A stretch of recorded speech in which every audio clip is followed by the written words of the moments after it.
3000.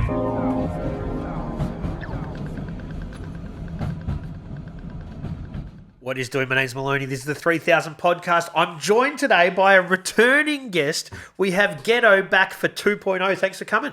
Thanks for having me again, Maloney. No I worries, think we're going to do the 3 hours of power today. We are. We're going to punch through it. We've got exactly 3 hours, so we've got to get it done. The clock's ticking. So last time we talked a lot about the graph stuff and a lot about, we had a time restriction. Today we've got 3 hours. We're going to talk about a lot of the rave stuff, a lot of design things that we didn't get to talk about. Yep. Where are we going to kick it off, man?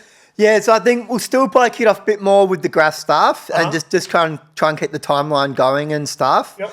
So come 87, I start the ADN crew with Broth. Yep. So Broth was a cool rider as well, Packy way. So most of our riders came from Pakenham Dandenong line, and a lot of them live between Dandenong and Pakenham. Yep. As well as, of course, Sab was in Caulfield, I was in Paran, and there was a few others like in Paran and East Malvern that got inducted, and of course Wen moved to Malvern later on, of course, and that's where things kicked off more. Yep. So we got the fever, we're all riders and stuff, and things are kicking on and all that sort of business. And then, Broth and I really worked hard in building the crew as well as Sab did in the early days.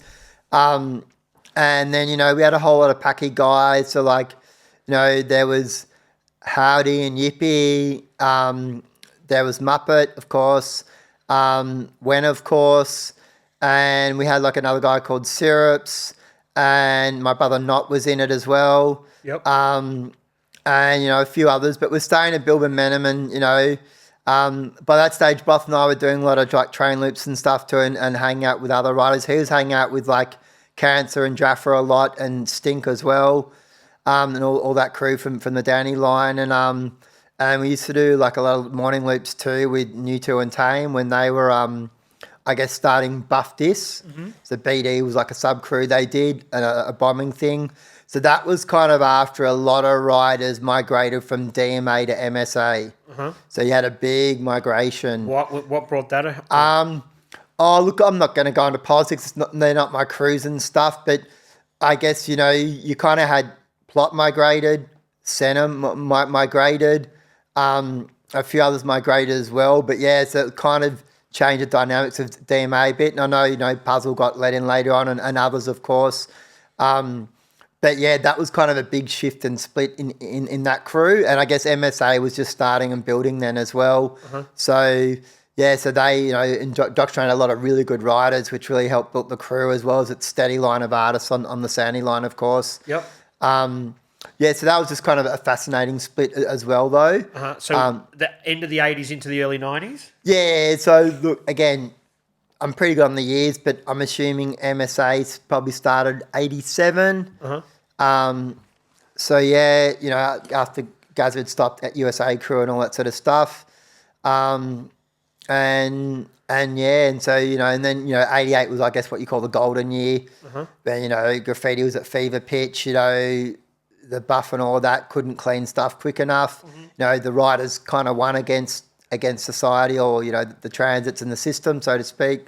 For that period of time, though. Yeah, for that period of time. Because they went really hard and clamped down, didn't they, the authorities after that? Yeah, well then, so then you had the razor wire creep into the yards around 1990, early 1990. So I remember painting in a certain yard, which was the first to get razor wire and stuff. So that was kind of a new thing. And then, the buff got more advanced and more serious about stuff as well. And, you had the CTSA and all that sort of stuff. And I guess you had the transit cops like, Eddie Farnsworth and PJ Stevens before that.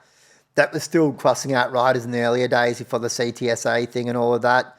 And I guess later on, when, it was base side and east side trains, whatever it was called, in the, 92 onwards or 93 Hillside, onwards. Yeah, Hillside and Bayside or whatever it was. They had their own, transit crews or privately owned train company crews that were slashing artists and stuff as well. So yeah, and I guess it's a very, very parallel to the New York thing, when Ed Koch got serious just before he got voted out, and I think Giuliani came in next. Leave your mark on society, not in society, or something like that. Something like that, exactly. But anyway, that's, I think, for New York, it was around 88 was their year when too many trains were getting buffed and not enough painted. And, it's a bit like now when I go along all the Melbourne train lines, it's been buffed for since COVID, basically. Good 2-3 years. And, you see a few things pop up here and there, but it's mainly only the private walls, which of course aren't, government property, that aren't getting cleaned. And then, of course, all the stuff on the track side, the walls are pretty much clean or get cleaned pretty quickly. Yeah. So that's why now, because it's all gone to freeways and stuff. A lot of freeway spots now. Yeah, like heaps of freeway spots. I'm going to crash my car one day. Yep, exactly. Yeah, well, it's a new gallery and a new way of seeing things. And people are doing some really big efforts and big productions. And I guess, freeways go for a lot longer in space as well. And I guess it's like some of the major junction walls in Melbourne. Certain malls had a lot of long length where you'd get, a good gallery of pieces and stuff. And I guess, the highways are kind of emulating that again now too. You're getting 1, 2, 3, 400 metre stretches, sometimes more with a few gaps here and there. But it's pretty mad. It's good. And it's all city too. Like, we've got highways going out, north, east, west, southeast, etc. And, they're all getting done. Yeah.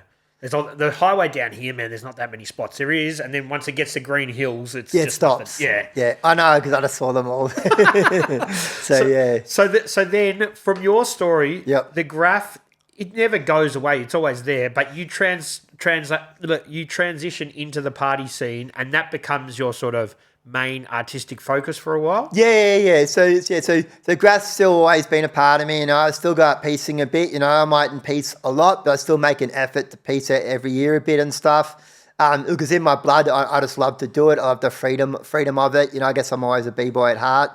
And I guess, as time goes on, even if things change and life change, I think it's good to keep your essence in you if it's still a part of you. Mm-hmm. And I guess for us too, like with ADN crew as well and other affiliated crews like SDM and stuff, we got 5 generations now, basically. Wow. So that's, we're talking a long lineage here that hasn't stopped. Mm-hmm. So, and that's something that, me and everyone in the crew is really proud of. And not a lot of crews can say they've got that continual lineage.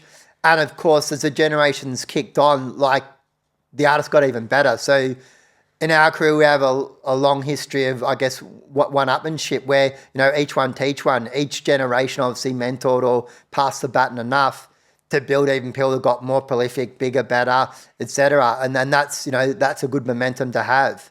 Like, we'll be kicking in the 40th anniversary soon. Wow. So that's pretty good for a crew to say 40 years. Yep. And that's 40 years without stopping. Mm-hmm. Like that's pretty good. Yep.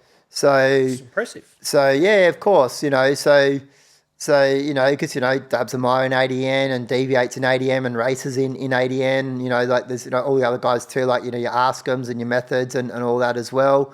And they're all still prolific and writing a lot as well. As a few other people I indoctrinated around 2010, maybe a bit after that. He wrote Bells. He was paying trains for a while, but he's kind of stopped now and stuff. But, we're always looking for new blood. So yeah, which is good. And even Broth had a good comeback in the early 2000s, like 2010s onwards. And he painted a bit with me, and he was paying with Race and some of the other guys a bit too. And he tried to get some of the other earlier crew resurrected again as well. So so it's kind of good, having that sort of thread go backwards and forwards amongst it all as well. Just continues on. Yeah. So after building the crew and all of that, I kind of started hanging out with Wen heaps, especially so Wen stopped school at 15. Bit like my younger brother, like he just knew school wasn't for him by year 7, year 8. Yep. And he then wanted to do trade school and stuff. So he moved to Holmesglen and that, and also got a new circle of friends and a new group of people and stuff. And so when even though I knew when we was living up Packy Way and stuff, so he was like more officer, the officer Beaconsfield area and stuff. And the good thing about, I guess, Packy too for us was the back-ons were great because it's 5 minutes between stations, but the trains go a lot faster. you know, when you get further out and you get longer to jump. So like, you know, when you got a 5-minute back on, it's pretty crazy. And like, I remember having like my school bag and my art folder and all sorts of shit on the back ons with broth and all of that, and just fucking having a ball because, you know, in the city one stations are quicker. So, you know, 5 minutes is a long time to do what you want to do, and also to have some fun. And same for the loops, you know, out there, not many people go on the train out there. And I guess, you know, it's a good probably half an hour from Danny to Pakenham and back. So that's a long time to do some pretty long loops. And again, you're 5 minutes between stations. So if you have to get off, you want to get off, or you want to loop back or whatever, do jump downs, whatever, you know, it's you got a lot of time to do stuff, which was really, really cool.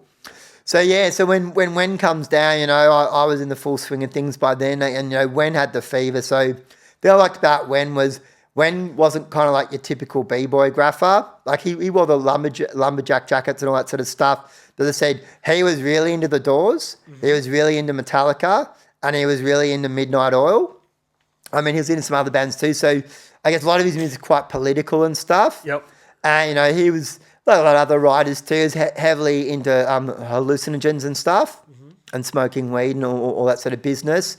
So, but he like was really, really, really hungry to do graph. Like he hit it pretty hard and pretty fast. And then the minute he moved to Malvern, that's when he adopted 144 at the end of his tag. Like the Malvern postcode's 3144. So he took the 144. And yeah, so him and I hooked up instantly. So we kind of, you know, became really close friends, and we're hanging out basically daily, and really, you know, got into doing, you know, a lot more trains and all that sort of stuff. You know, and I guess later on he started paddling a lot more with people like Reach and that as well. And Mass would paddle a lot with us too. So Mass was in ADN as well as PBP. So we kind of had that cross connection because of Mass. And there's like the PBB circle as well too, which, you know, because Prob was in that, and you know, and many others, of course. And, you know, Tame hung out a lot with the PBP crew, so did Cure and stuff as well. So, and I guess with Paul later on coming in, Method, you know, he was Nunawading way, but again, you know, he used to do like the Dorset Road and all that sort of stuff up that way. So he got to meet a lot of the PBP crew as well. I guess kind of continue a lot of that link with some of the new guys as well. So yeah, and I guess one thing to say about Wen is, because, you know, rest in peace, he's not here anymore, of course.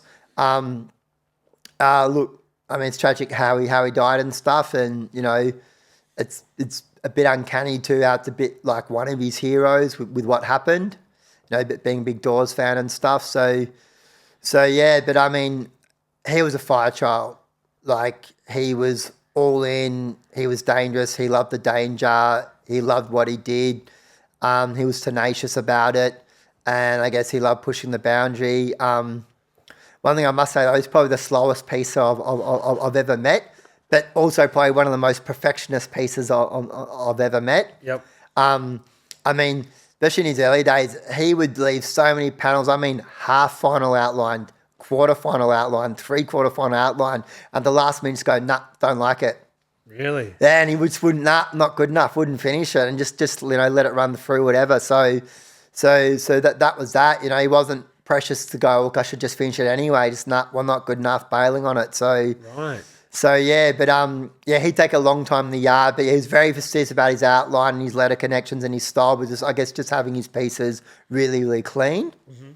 And you know, and we used to stake heaps of layouts together and stuff too. You know, you learn the pattern. So we were pretty good at doing all that drill work, I call, where, yeah, you could have pieced that night, you could have done this, you could have done that, but it's kind of good to learn the patterns and stake it out and learn, you know, what the cycles are and what's going on and what's what. And, you know, sometimes we'd have lookouts and stuff too, you know, give him a slab of beer or whatever, and that sort of stuff. So that always helped as well. He sometimes used to take his mum's car as well when he was 15. Which was kind of cool. And sometimes we'd get a car too. Sometimes I'd have a car arranged and stuff as well. But yeah, that was always cool, doing all that sort of sneaky stuff as well and stuff. But yeah, he really lit a fire underneath the crew and really progressed it to a new level and stuff. And of course, he became, you know, one of the best train riders Melbourne's had, and one of the most prolific and stuff, which was cool. And, you know, he died pretty young, so he died in 96. So yeah, but I mean, he lived, slept, breathed it. So yeah, and his cousin was another kid that used to go to school with me too. Used to write Dent. So so he kind of started riding with him a bit later as well on and off tour and stuff. But yeah, that's that. And of course, come the early 90s, I'm mentoring Method by then as well and stuff. And, I'm still piecing with him a bit and all of that and getting that stuff started. Just as he's, I guess, getting in with the SDM crew and all that and building that stuff as well. Yep. And I guess with Method too, I had him do a lot of the decor for a lot of my raves and stuff too. Yep. And I do a lot of decor as well. So again, it's a bit of a transition where I'm trying to get more graph riders into that scene as well. There was naturally already. 100%. So as I said, I could do a bit of a roll call here of riders to ravers. So if we want to count more funk, soul, hip hop, I mean, Kano and Taxi, as in Taxi 156, Lenny, they were really the first two because, they were doing Coca Butter at the Lounge. Mm-hmm. And they were doing that, I think, from 89 onwards, maybe 90. Even that was more, disco, funk, soul. They're still transitioning from being riders into DJs, I guess, and DJs in the club scene or the dance music scene. Mm-hmm. And because, Taxi played a lot of raves and stuff too in the side room, a lot of clubs in the side rooms and stuff as well. And then I guess, you had people like Ransom come in as well too, just behind sort of Kano and Taxi and stuff. And still going strong. Yeah, because he's still going. Non-stop. Yeah. He had his long residency at Revolver for a long time too. But I mean, and Toff and all that. But Ransom's played, from a hip hop DJ to then a house DJ and everything else in between. He played a lot of drum and bass for a long time too, and break stuff as well. And was a big purveyor of all that sort of stuff. Mm-hmm. And then of course you'd had people like Creed and Cadet from MSA, who are good friends of mine. So they, they're in the rave scene early like me, and they were very prolific in it, and they helped out with parties like Amnesia and stuff, and in the early days, and then formed their own production company. I think it was Triumph Productions at first. They did the Dark Star parties and stuff too, and then Creed later broke out, or Toby later broke out to do the Acid Rain parties. Oh wow. As well, which became pretty epic parties, and then of course all the War of the World series parties amongst others, and he played a big part working with Agent Mad, which was with Mel DiMartina and Michael Gudinski, helped back that and fund it too from Mushroom, as well as with Kevin Karlberg and another friend of mine, Tim, and a few other people as well that built that into one of the biggest, I guess, rave production crews. Mm-hmm. And Mel had a good background, like she used to be the girlfriend of Willie Tell, which of course is probably one of Melbourne's biggest heroes, like DJ-wise in the scene, and of course one of the earliest DJs in the scene. After that, because you had people like myself, Ghetto, and Gasp as well from TFA, and so he was running Hip Hop Night at the Richmond Club in the earlier days, I think around 1990, 91, in 92. Then he got into the sort of the techno scene early as well and started doing parties and stuff too, and he ended up becoming like a really good sort of booking agent and artist management as well for some of the biggest guys in Detroit house and techno, as well as from the UK and Europe and whatnot. Sheen, Ollie Bobbitt, of course, so he made the transition as well, probably around the mid-90s more. Became a DJ as well and stuff, and was heavily involved playing at a lot of the rave parties as well as other nights. In conjunction with him starting the shop? Yeah, the shop, yeah, of course. Yeah, well, we had Obese already, of course, exactly, and he was still running Obese when he was making that transition as well and stuff. So, yeah, 100%. Yeah, people like Plot as well. So, so Plot, of course, was DMA and then MSA later on, amongst starting his own crews later on, especially when the Krylon came out. And, so he became a big graphic designer, flyer designer, as well as Murder did as well. He was working at MDS and stuff too at the time, and I guess designing stuff for Renegade too, which was like the holy grail of all the rave wear and stuff with Di and Andrew and Gus and stuff. Had that gone international, or was that just on the Australian scene? Again, I think later on they probably cracked bigger markets. I mean, their first store was in Richmond. It was a small store right near East Richmond Station. Yeah. And then from that it expanded, of course, to Chapel Street, Paran. And I think, they'd stores eventually in some of the big shopping centres around Melbourne, as well as the other one at Collins Street. Yep. Was the big one there down below. Mutoid Waste did the really cool big robot sculptures and stuff inside the store and that. And Gus and Andrew Till, they were heavily involved in the scene already, and with Ollie Olsen and doing all the Psy Harmonics label and stuff. So, so they had the rave background already and all of that business. So, Renegade, like, probably besides me, I never wore Renegade. Like, I have my own thing going on, but 99% of all ravers wore Renegade. It was the uniform. Yeah, it was the uniform, it was. And they did so much for the scene. Of course, all the shops sold all the tickets for the raves as well. Mm-hmm. And pretty consistently, Renegade would be the biggest ticket seller. So, for all the parties. So that became a big hub. And, there's staff that worked at desks were really important too, because they were all ravers as well. So the good thing about the rave scene was it was really unified, and it was a real cottage industry, and everyone, besides, some rivals which develop later on as it does when people get bigger and go their own way and things splinter, it really was a unified industry where everyone really worked hard to build it and make it something. Mm-hmm. And because of that, it proliferated itself into all aspects. So the media aspect, the street press, the magazines, the record labels, the shops, the promoters, the animators, the photographers, the decor designers, the DJs, the live artists, the clothing designers. I mean, everyone was really, really linked and really, really supportive of each other. And I think that's what made it such a really good scene. Uh-huh. And I guess that just comes back to like the rave ethos of peace, love, unity, respect, the plur thing. So, which is similar to the hip hop one. Yeah. It's like, yeah. Yeah, well, hip-hop's very united as well and stuff. Yeah. And, of course, everyone sort of helped build each other up in the early days. But you've always got healthy rivalry, and I think that's a good thing as well. That creates good competition, and it spurs people on, and it breeds excellence and transcendence and all those sort of other good things that happen when you got healthy competition. So, yeah. Mm-hmm.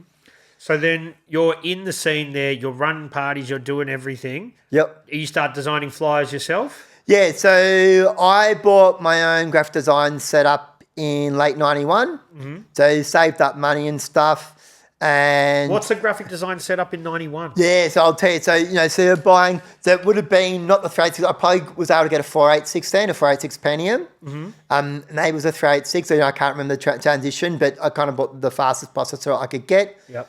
I think I would have had 32 mega RAM. And then maybe soon after, 64. Uh-huh. And back then, there was some flatbed scans, but I had a hand scanner at first. And then I got enough jobs, I was able to buy a flatbed scanner. And then come late 92 and 93, I met some friends of mine that were in the race scene as well, but they were introduced to me, but they were like really good hackers and coders. And then they had like the SGI machines, which were the silicon graphics machines. Right. Now, they were worth anywhere between $250,000 to $500K. What? Yeah, but they were like the ants pants. So they could process and render faster than anything else. And like they were like, the bee's knees of computer processing for video editing and for graphic design and things like that. What program are you using? So I started on Corel Draw at first. Yep. Because it was easier for me to source. But again, for all my coder hacker friends, the whole shareware movement was starting then. Mm-hmm. So shareware was a cool move. Like, there's different divisions of hackers and people doing different stuff. But the whole shareware movement was they would hack and then get copies of all the original software. So all the Adobe stuff, AutoCAD, you name it. And like AutoCAD back then, I think was between $10,000 to $40,000 and stuff. It was very expensive. Only, big design studios or big architectural firms could get it. And of course, the licensing fee was limited on them. And of course, usually by then they're more established designers, more set in their ways. So it was kind of the whole show. Things started from, there's young kids coming up that are on the pulse. They're on the pulse with digital design and all of that. And they got the fresh ideas, and they're not coming up being schooled or indoctrinated into older methods of design or formulas. Yep. And so the whole idea was, well, let's give it to the young kids that are really going to run with this the most, that understand it the most, and empower them. And let's create a level playing field. Like, let's just see if it can be talent against talent, not because you got money and talent, and these kids have got talent but not the money to get access to these softwares or, expensive, SGI machines. And let's see if the young kids can run it just as good. So I think in Melbourne you had like South Melbourne Art. So they did all the early rave flyers in the early days, especially all the every picture flyers, and I think some of the early hardware ones as well.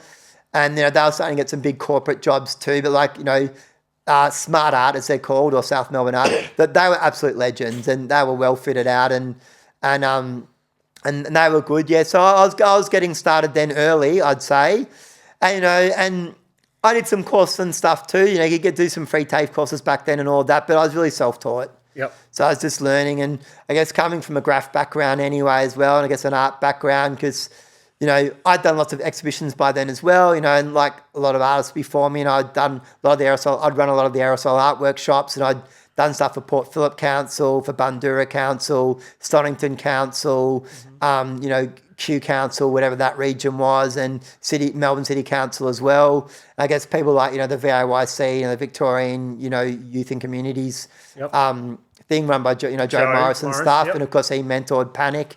And Panic eventually, started his paint store because of that, because Panic was running all the paint sales and it's been shown the ropes and all that business. So I guess through all that, I was learning more legitimate ways, to make money. And because, lots like a lot of other artists were doing a lot of legal walls by then as well. I think my first legal wall was in 86. So, so I've been doing legal walls for a while already and stuff. And I'm just trying to make that transition as well. So I guess that helped me move to graphic design and digital design, and then of course for the rave scene as well. Yep. For doing flyers, club passes, album artwork and poll posters and all that sort of business. Because it was all extremely hands-on physical press. We're talking, for kids that don't understand, way before the internet. So you had to go print your flyers, poll poster them up, get your cars, stick flyer bomb them, all that sort of stuff. Yeah, so it's a big lot. So first, you're handing out your flyers, you're doing the store drops as well. This is probably even before the shopping centre drops. But, either way, you're dropping them out, you're handing them out to people as well. And you're definitely the car bombing. So the car bombing was on the windshield of all the cars, or you'd hang outside the door of the club. So as people were leaving, you'd hand everyone a flyer that way as well. You'd have, the door bitches have them at the front door too if the promoter allowed you. So if you're not promoting your own night, then you usually ask permission. Well, you should ask permission. We always did. From the promoter, look, can we hand these out at the end? You can do it at our parties as well, blah, blah, blah.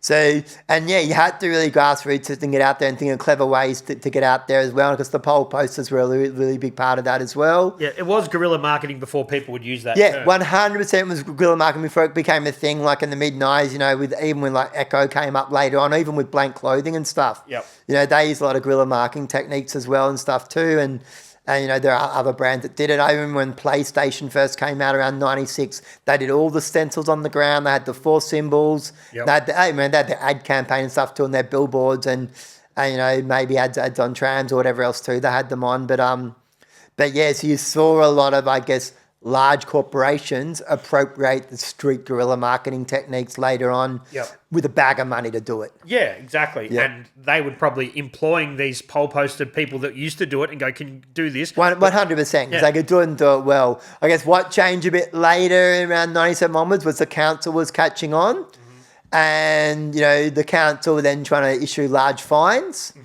And there was a big grey area that for ages too, which was really good because a lot of the time, if you're employing kids to go out, you might give them a few party tickets. Maybe some are getting paid. Definitely later on, some of the bigger poll poster people like Jeff Tyler, the DJ, and Toby, of course, Creed, and others, of course.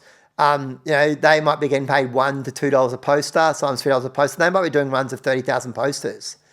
40, 50,000 posters, when it got super big as well. Every highway pole, bang, yeah. But there was cycles because then there was poster wars later on. So then, it was with us being the graphers doing the poll posters, we had a different mentality because we understood how to bomb, we understood how to bomb all city, we understood how to get up. And, doing stuff all night was nothing to us, like second nature. And of course, we're risk takers already and we're happy to do good spots and riskier spots. Whereas like a non-person from the rave scene mightn't have that same drive on the house or whatever else. So you do it in cycles and runs. And yeah, sometimes another crew would wait until you did all of yours and they'd come in at 6 a.m. and go over all of your posts along the whole main streets of Melbourne and of course all the highways. And that would start a bit of rivalries and wars because there's a lot of money at stake now. Like these parties were making big money. Yep. And a lot more promoters were putting parties on the same dates all the same long weekends. The long weekends was always a big one, wasn't Yeah, it? of Because course. you had people, yeah. And there's a lot of money at stake. Like let's be fair here. By then, parties were easily costing 120 plus. Some, of course, even more. Like from 97 up, they were really starting to cost $120,000 plus. $250,000 maybe. And so there's a lot of money at stake here too. And look, the numbers were growing because there was a lot of Johnny come lately or fly-by-nighter promoters too that came up for a certain period.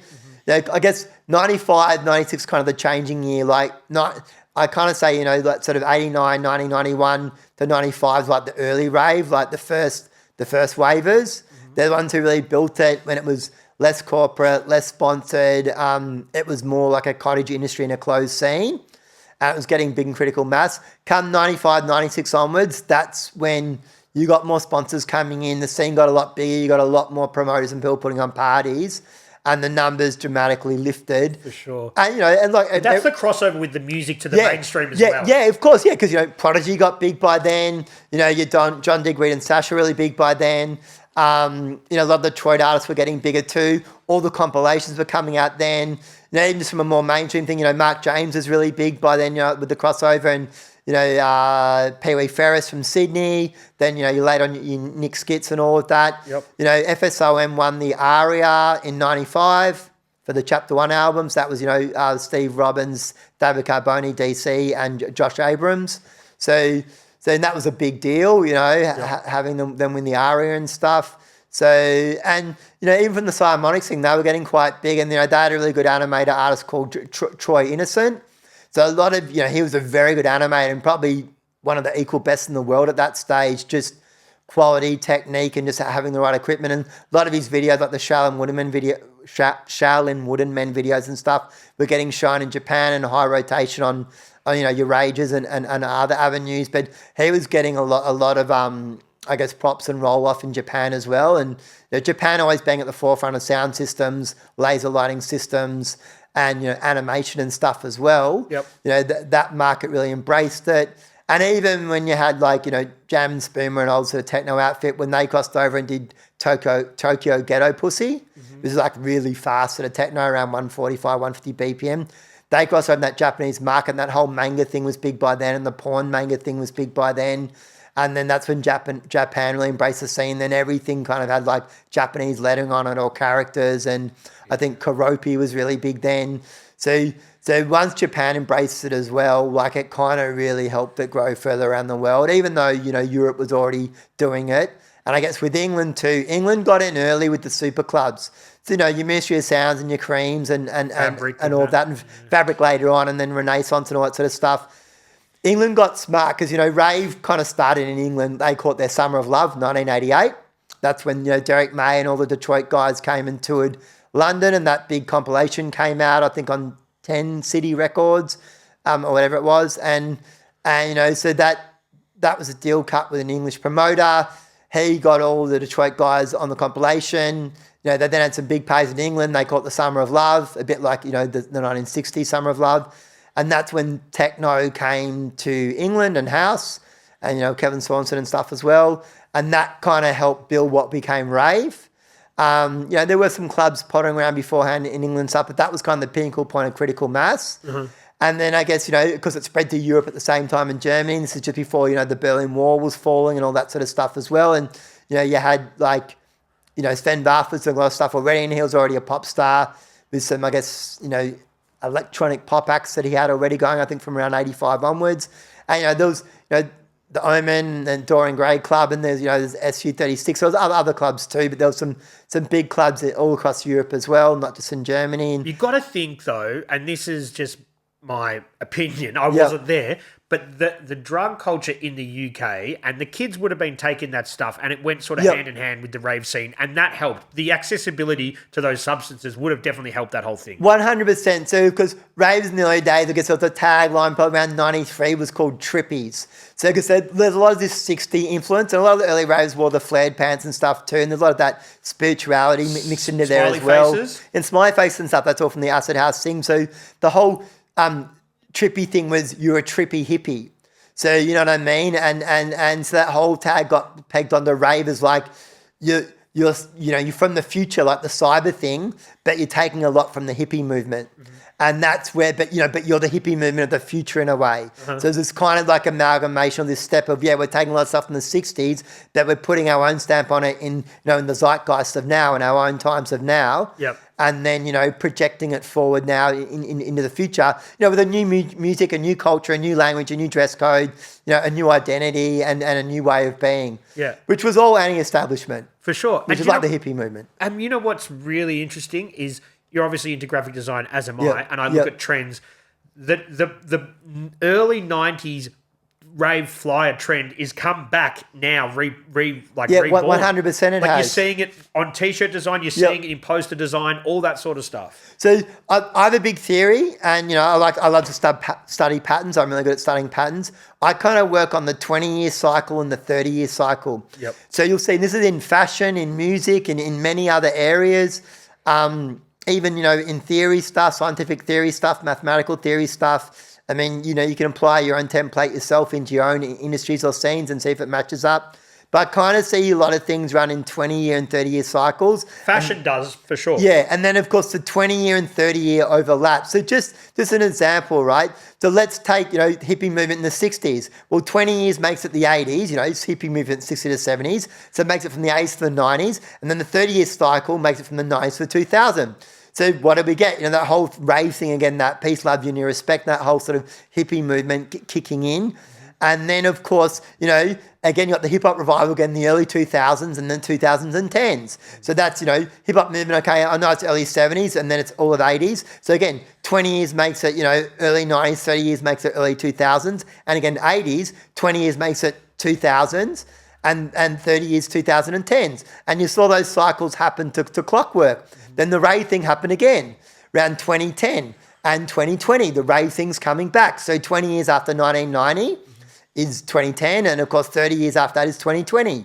And, even flared pants are coming back and all those sort of cycle on cycle things. So I kind of just see it play out the clockwork, and it's kind of good because then you get to read the next trend and prepare for it, get ready for it, or to pass the baton. If you're from the earlier era, then teach the new kids, teach the new school and pass it on and give them that reference point. But still allow groups to do it in their own way, because even though cycles repeat, they're taking it with them, but they're stamping it in their own way, in their own times. Yeah. So it's doesn't duplicate the same. We wouldn't want that. I think nostalgia doesn't breed anything but good feelings, so to speak, or a longing. But you want more than nostalgia. Like you want it to have some substance and meaning. So you want it to go, well, yeah, that seed's in there, but now it's flowering out further. We're seeing it come back a lot with the gradients, with the real colourful stuff. Yep. And even these younger brands and kids that are 19, 20 years old, they're wearing T-shirts that would have been rave flyers. Yeah, back rave flyers, exactly. Of course, yeah. It's crazy. And I think too, what people are dressing out, like we're back to that mixed bag of what people are wearing out, and they're dressing down more. And I say that a lot when I go out now. Even like you'll get anything from like flannel shirts to just T-shirts to dresses to not dresses. To get even girls wearing pants. A lot of runner wearing and stuff as well, like sneakers. Yep. But you're getting like, you walk in, there could be 5 different styles in a room again now. Yep. And that was a lot like early rave culture as well. Yep. And it's kind of cool seeing that. And again, because it got really boring through the 2000s where everyone just wore the same shit. Yeah, well, that's the thing. So, like all things, they have a saturation point. Things grow and fold in on themselves. And, the money comes in and the money does what money does as well. You get critical mass, you get larger numbers. So you get more, I guess, homogenization sometimes with those larger numbers. And it becomes a thing, and more corporations step in and they homogenize it to their own ends or degrees too as well. And you ride the wave, so to speak, until the wave either crashes or reforms, or it is what it is. And I guess rave scene saw its first wave crash at the end of 2001. Yep. So when all the warehouse parties, like that was a bad year for all the big promoters. Like so for Future Music, for Hardware, for Agent Mad, for Every Picture Tells a Story. Like, even for the acid rain parties and all that sort of stuff as well.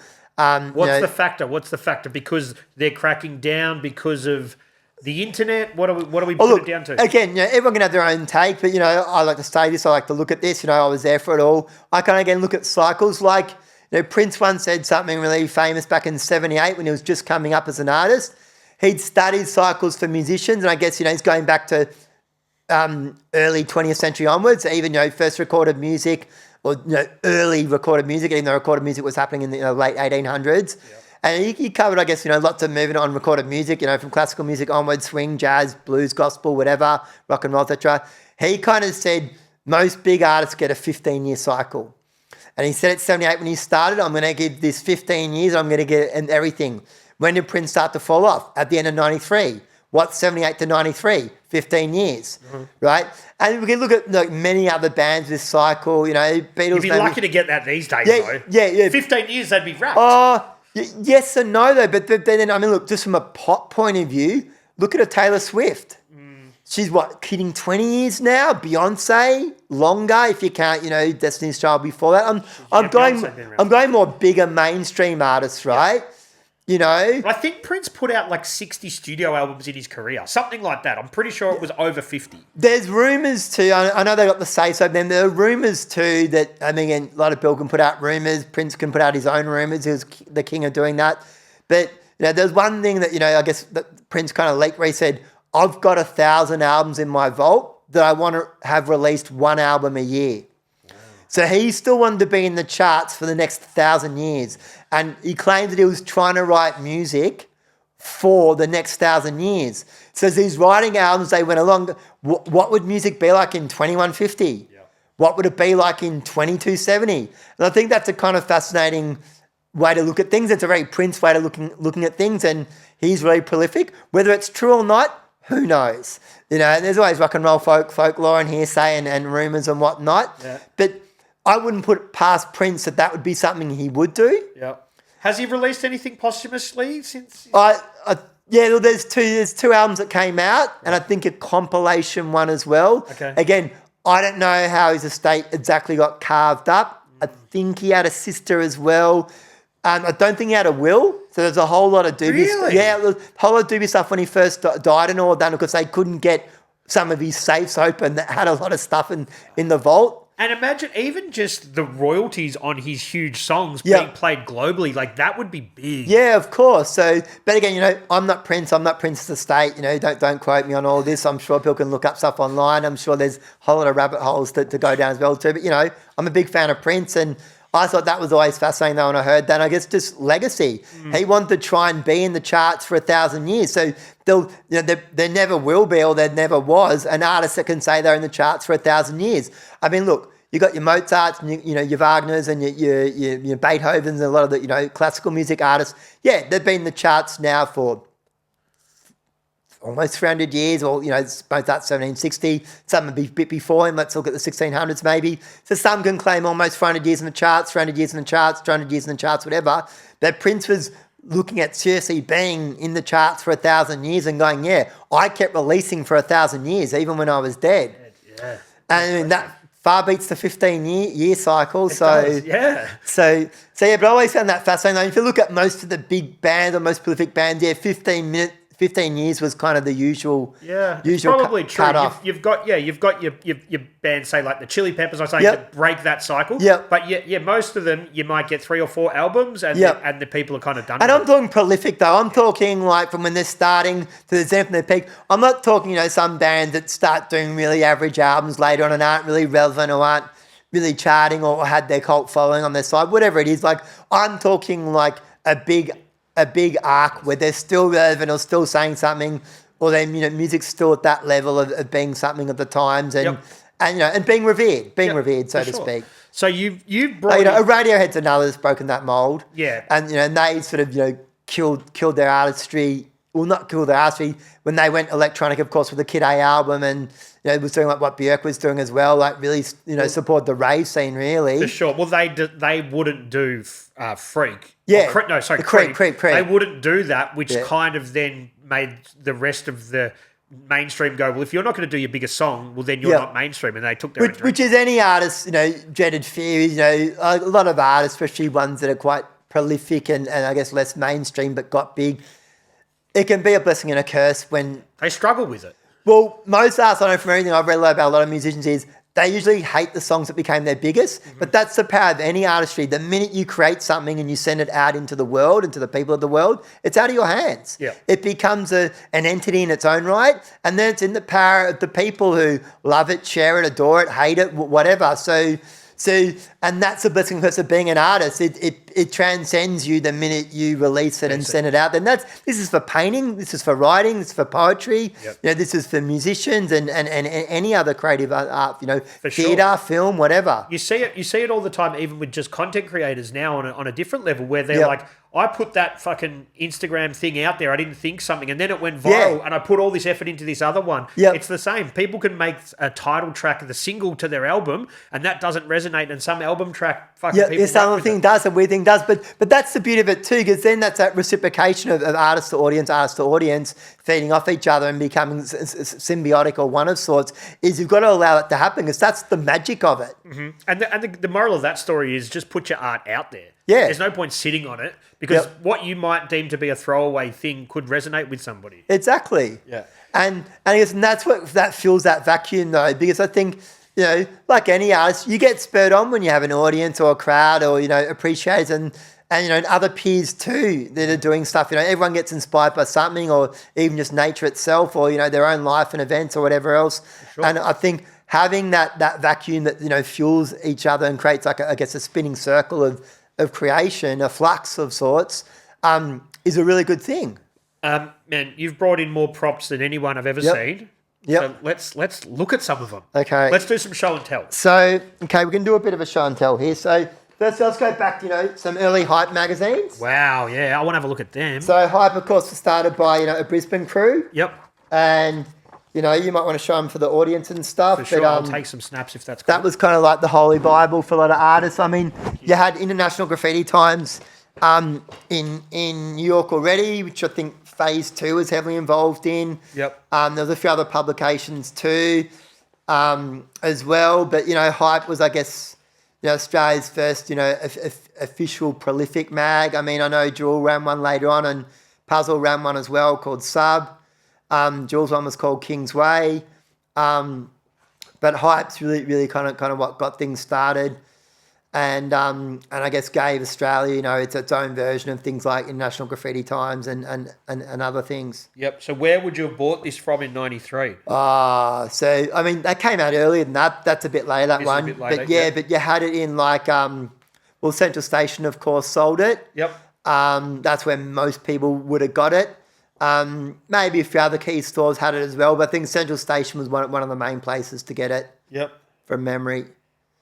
Yeah, wow, some amazing stuff in here. I really want to take some photos. So Hype magazine. Oh fuck, man, this is so sick. Okay, sorry, I've got distracted. That's all right. Yeah, but Hype mag was really support, because the good thing about the mag was too, it gave a lot of artists a go, and gave a lot of more prolific artists or crews like features, which I think was a good thing. Yep. Coming from Brisbane, they shared the love. Like, they could have just made it more Brisbane centric, but it's good. They really let a lot of writers and crews from other states have their spotlight as well. Yeah. And, they had like a sketches page, they had a piece page, they had a tracksides page, they had a train section, they had stories, they support a lot of the music stuff too, because, there's a lot of breakdancers and stuff in the Hype crew and that as well. So you had like, the breakdancing side of it as well, and the MCing side of it, and the DJing side of it. Yep. So it was a bit of an all-round magazine, which I think was cool, which I guess kind of spurred on the culture later on, because as trains got buffed quicker and more often and instantly,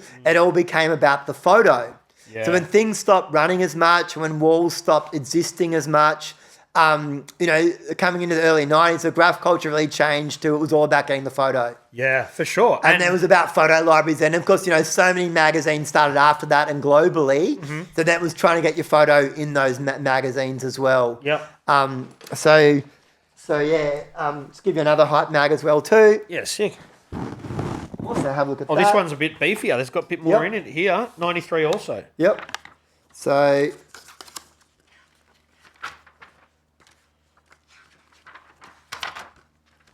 Writers and tattoos. Wow. Yep. So this mag came out. This is another mag came out in 2009. The mag's called COP. Yep. So they're doing a special on the New Guard. So they do a special on Myla in this one.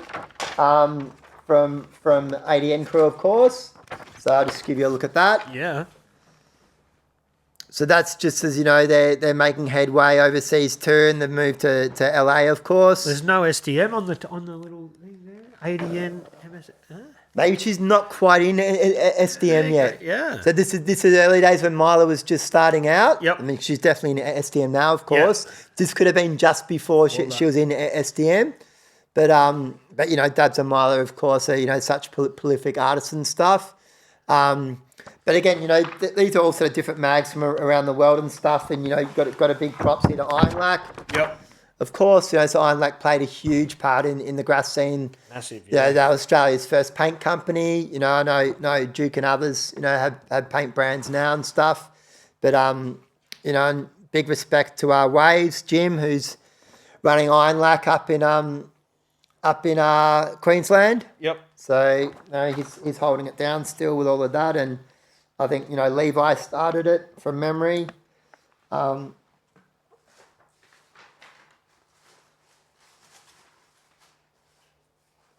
I'll get into graph flies a bit later. Yeah. I've got another mag too, which I worked on with a good friend of mine, who's a producer, Ben Widjay, Manus Kane. So we did a whole series called 20 Artists. Yep. And this first came out around 2019.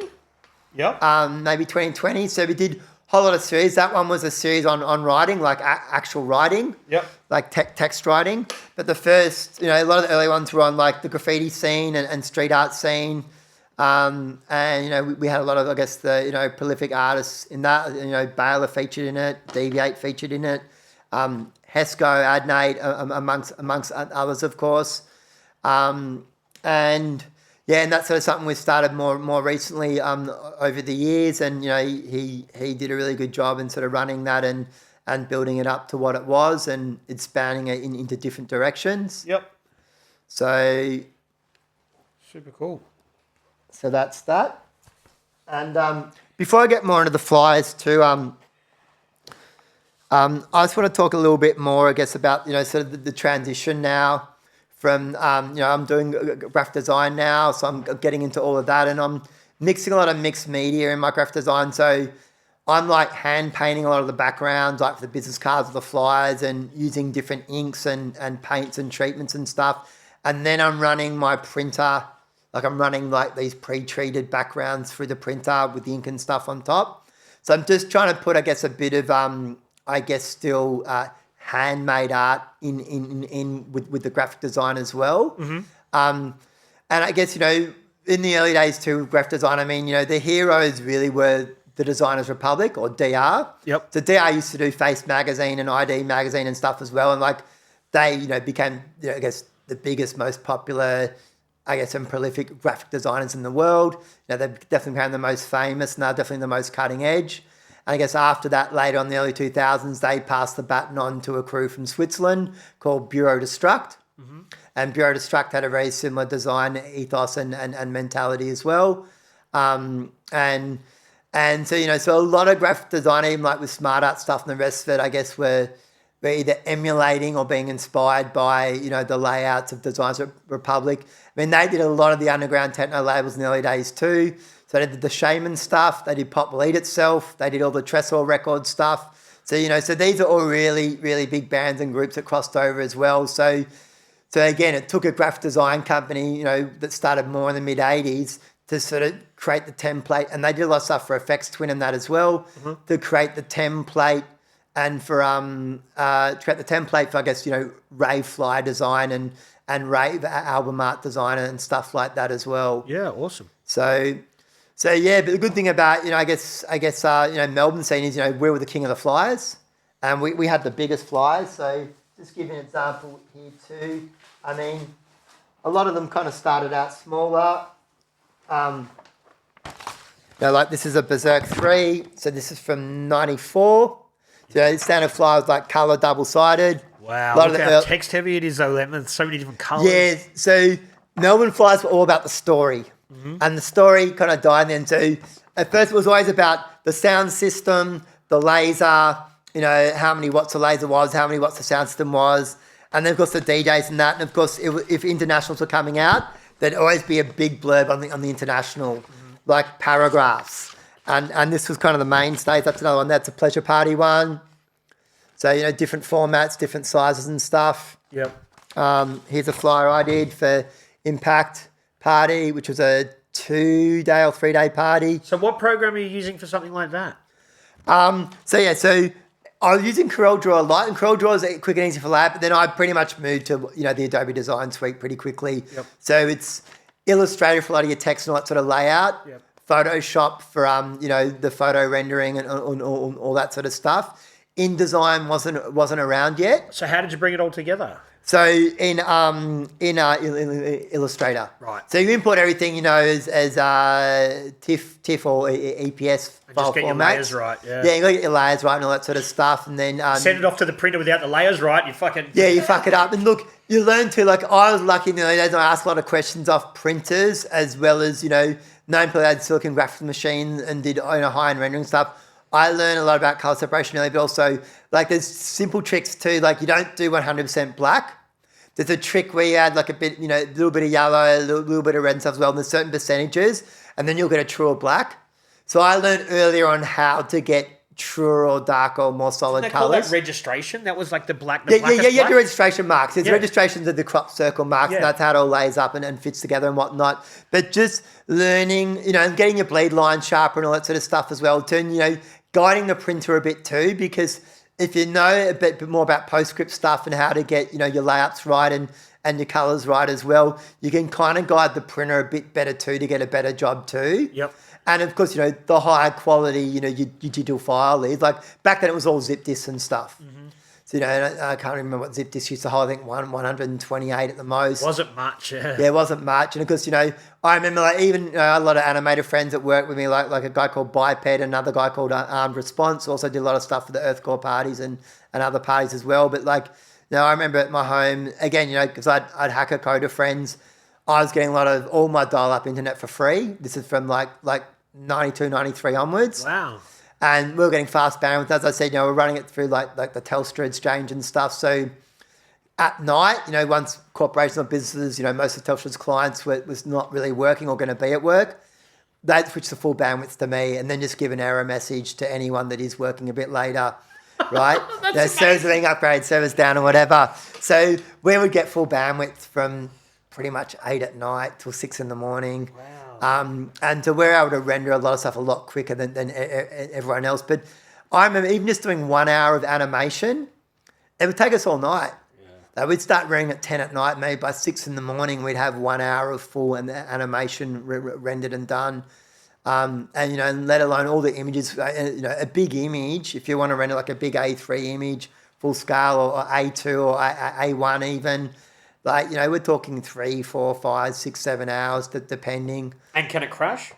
Yeah, of course it crashed. And it did So, crash a lot. that's It's devastation. dial-up. It's Yeah. dial-up. Yeah, 100. And that happened a lot. And you have to start all over again, especially if you slept and weren't watching it.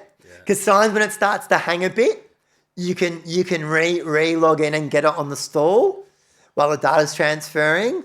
You know, depending how clean your line was and stuff too, and your cables that you used as well. Because it's all about, like, you know, it's coming out of the exchange, what cables it running through to you and your computer and you know, your phone and stuff and your back end. There's little things you could tweak to maybe make things a little bit more secure or run a little bit better, but really, yeah, dial-up. Do you want to show? Can I have a look at some of those flyers? Yeah, I'll pass them on. So, yeah, take a look at that. And I got a lot of old ones too. Like this is another Every Picture Tells a Story one. This was for the 20th anniversary. So they kind of, as much as they were promoting the nights, they were also doubled as sort of badges of honour for people to hang up, put on their wall, their posters as well. Yeah, so as I said in the last interview, like the rave fly wall was a really big deal. And again, just another cottage thing that just started from the punters, from the kids getting involved in all this and being a big part of it was, so what you did was everyone had a fly wall. It was either in your living room, your lounge room, your bedroom, or both, or wherever, right? And the good thing about the fly wall was it wasn't just from parties you've been to. Yep. You'd be pinning up the flyers for the parties to come up. So because a lot of people hang out, they go to each other's houses doing all sorts of stuff and just hanging out, whatever, you know. So then you get to learn or see, you know, what the next parties are coming up and get excited about it. Because, you know, the good thing about the early race scene too is you had a lot of people that would make outfits, and this is guys and girls. Yep. So, Saskia and Lauren were two well-known ones. I mean, you had Bernie as well from the earlier days. Bernie made amazing clothing with all the loops and stuff on it and all the fluoro stuff. And she was called Wrong Shop, I think, from memory. And so she was quite prolific. You had Text to Wear, which came later.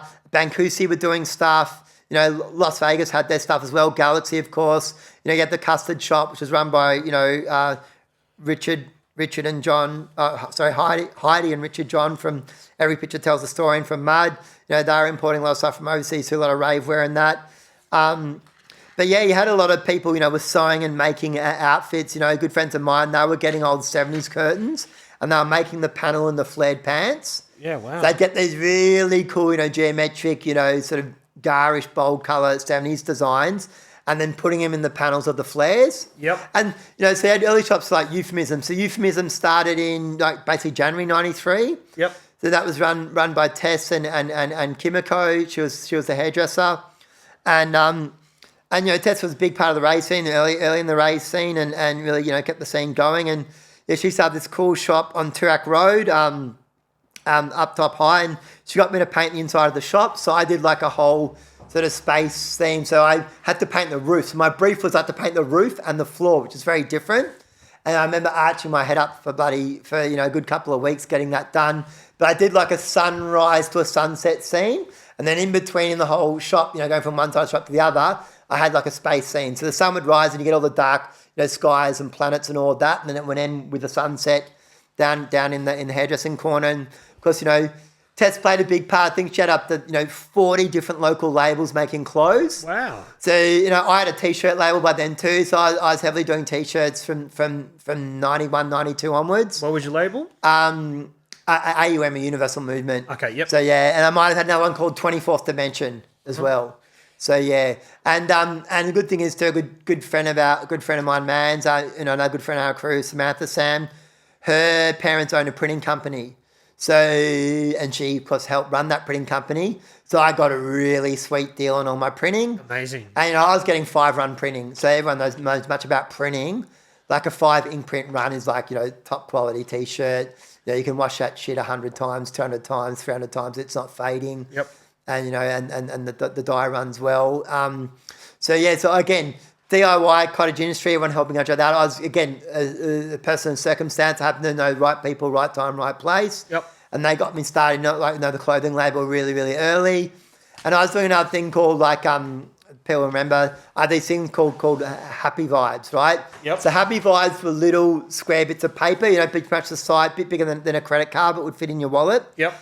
And so that started, with me, a lot of things start from impetus, like something changed me or moved me to then kickstart me to do something. So I guess you call it trigger points, whatever.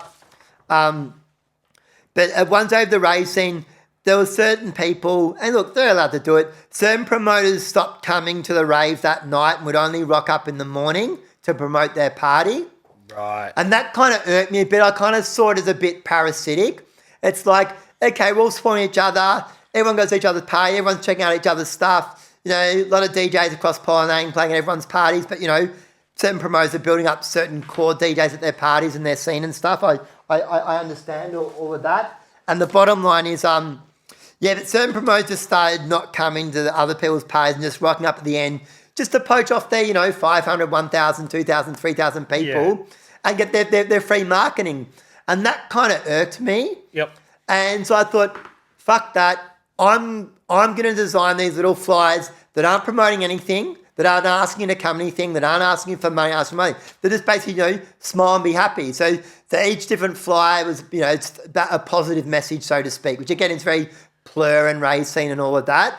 And so I thought, well, cool. I'm going to make my own flyers for free. I'm going to print them up myself. I'm going to guillotine cut them myself. And I'm going to hand them out all night during the party and in the clubs and on the car windshields and whatever. And so because you kind of want people to go, what are you doing? And you're like, check it out. Well, this is the thing. So I've got some good stories that lead on to this. So the thing is, so first being a graphic designer and all that, and having my own printers and my own setup and my own software and all that sort of stuff in the early days. Every one of my Happy Vibes, I would have a piece of my artwork. So I'd put a piece of my artwork on it, then the text would either be around it or around the sides or coming through the middle of it or whatever. But the art would be subliminal. But I thought, well, look, I'm just going to show some artwork. It's not about showing my artwork. I'm not putting my name on it and all that sort of stuff. You know, my company name was 24th Dimension, then OM, so that would just be down the side of it. And or normally you would number it. It would be a happy vibe number 1, happy vibe number 2, happy vibe number whatever. I think I got up to like happy vibe number 30 in the end. Mm-hmm. And anyway, the whole point was, I'm just giving something to smile and be happy. So as I started handing them out, people would first go, what's this for? Because they'd be thinking it's for a party, right, or a club. And they're going, it's for nothing, just smile and be happy, right? And the first one that I ever did was just be. And I think the second one was smile, be happy, right? And people loved them. And I even had friends, like when I came back from living overseas and came back, like, 2004 onwards and stuff, I even had friends in 2004, 2010, 2012, 2015. They would meet me randomly out. They would pull out of their wallet a happy vibe flyer that they've had since 92, 93, 94. And I'd go, wow, and they said to me, this became like my good luck charm. Awesome. So that was always kind of special and a big boomerang moment that, my theatre reaching out and just, sending a good vibe to someone, boomerang back or meant something to them, and then, to have that moment when going, here it is. Mm-hmm. This hasn't left my wallet for 30 years. So that was always... Tell me you've brought some of those in to show me, though. This morning before I came here, I went through the 3 tubs. I got another 3 tubs of rave flyers and posters. I haven't been able to get them yet. If I get some, I'll take a photo and send it to you. Okay. But just understand, I've got storage tubs everywhere at the moment. So yeah, fair enough. So yeah, just trying to get it done. But anyway, good thing about that was, so I'd pretty much guillotine anywhere between 2,000 to 6,000 for every rave, and I'd hand cut them myself, hand print them myself. So this is a real coaching. So I'd usually get it done after that rave for the next week. Mm-hmm. I'd design it, get it done, start printing them up on my printer. I don't have a commercial printer, but I had a laser printer by then and a fast one. So I'm doing the runs and all that. And then, I'm getting on the sheets of paper and then I've got to hand guillotine them all. This takes a long time when you're doing 2,000 to 6,000. For sure. And I knew that there was an error rate. Of course, some people are going to chuck them on the floor, some people are going to another one. Some I'm just going to do the cars as well as one to everyone, whatever, right?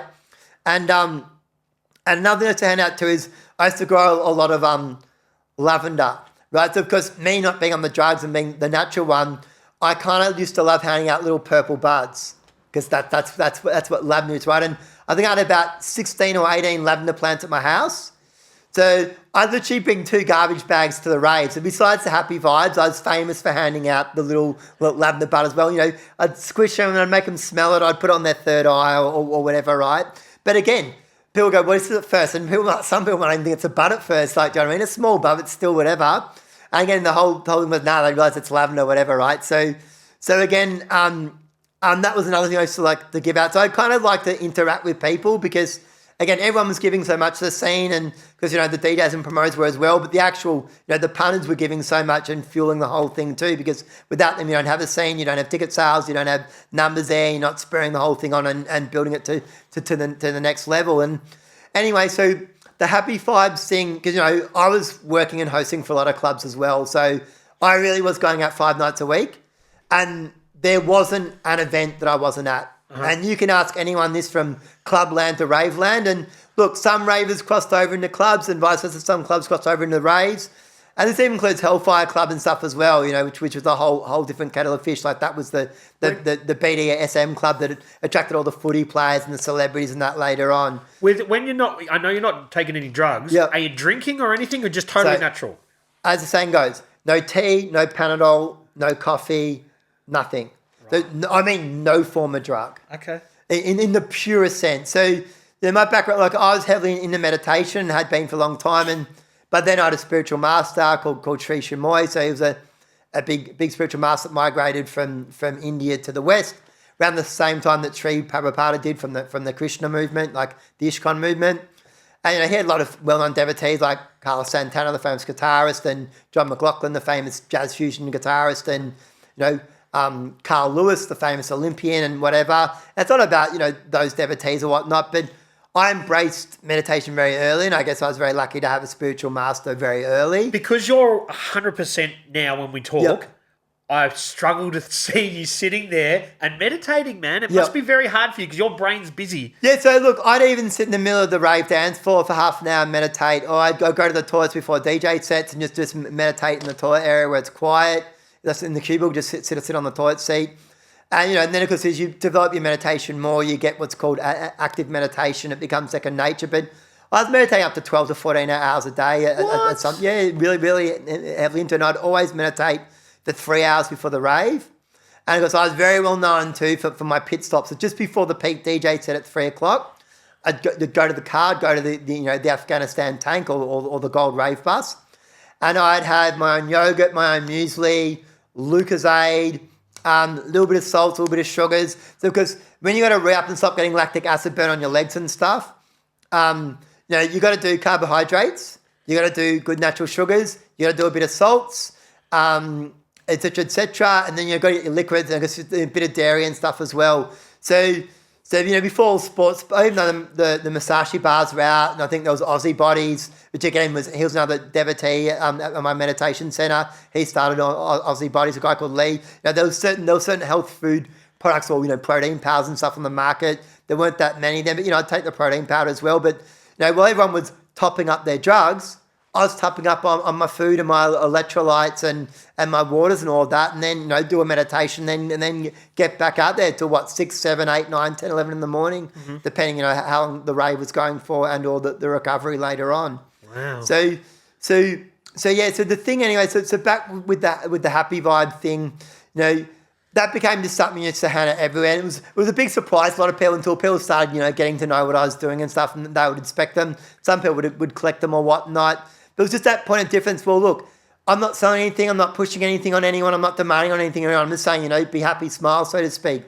And one of the pinnacle points of that was I was sent over to a party in Perth. There was a big series of parties called Eclipse parties.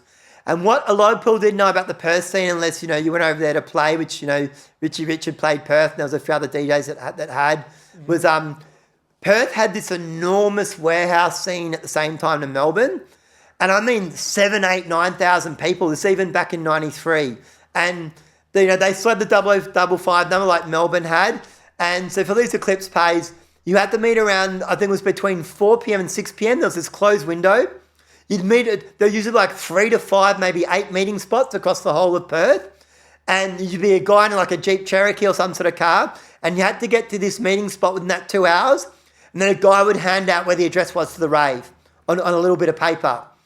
And that's how you knew the secret venue was, because the authorities weren't keen on raves in Perth, and they were trying to clamp it down. Of course, there was some players in the Perth scene, because were running a lot of the drug scene there as well, that were also big promoters. Uh-huh.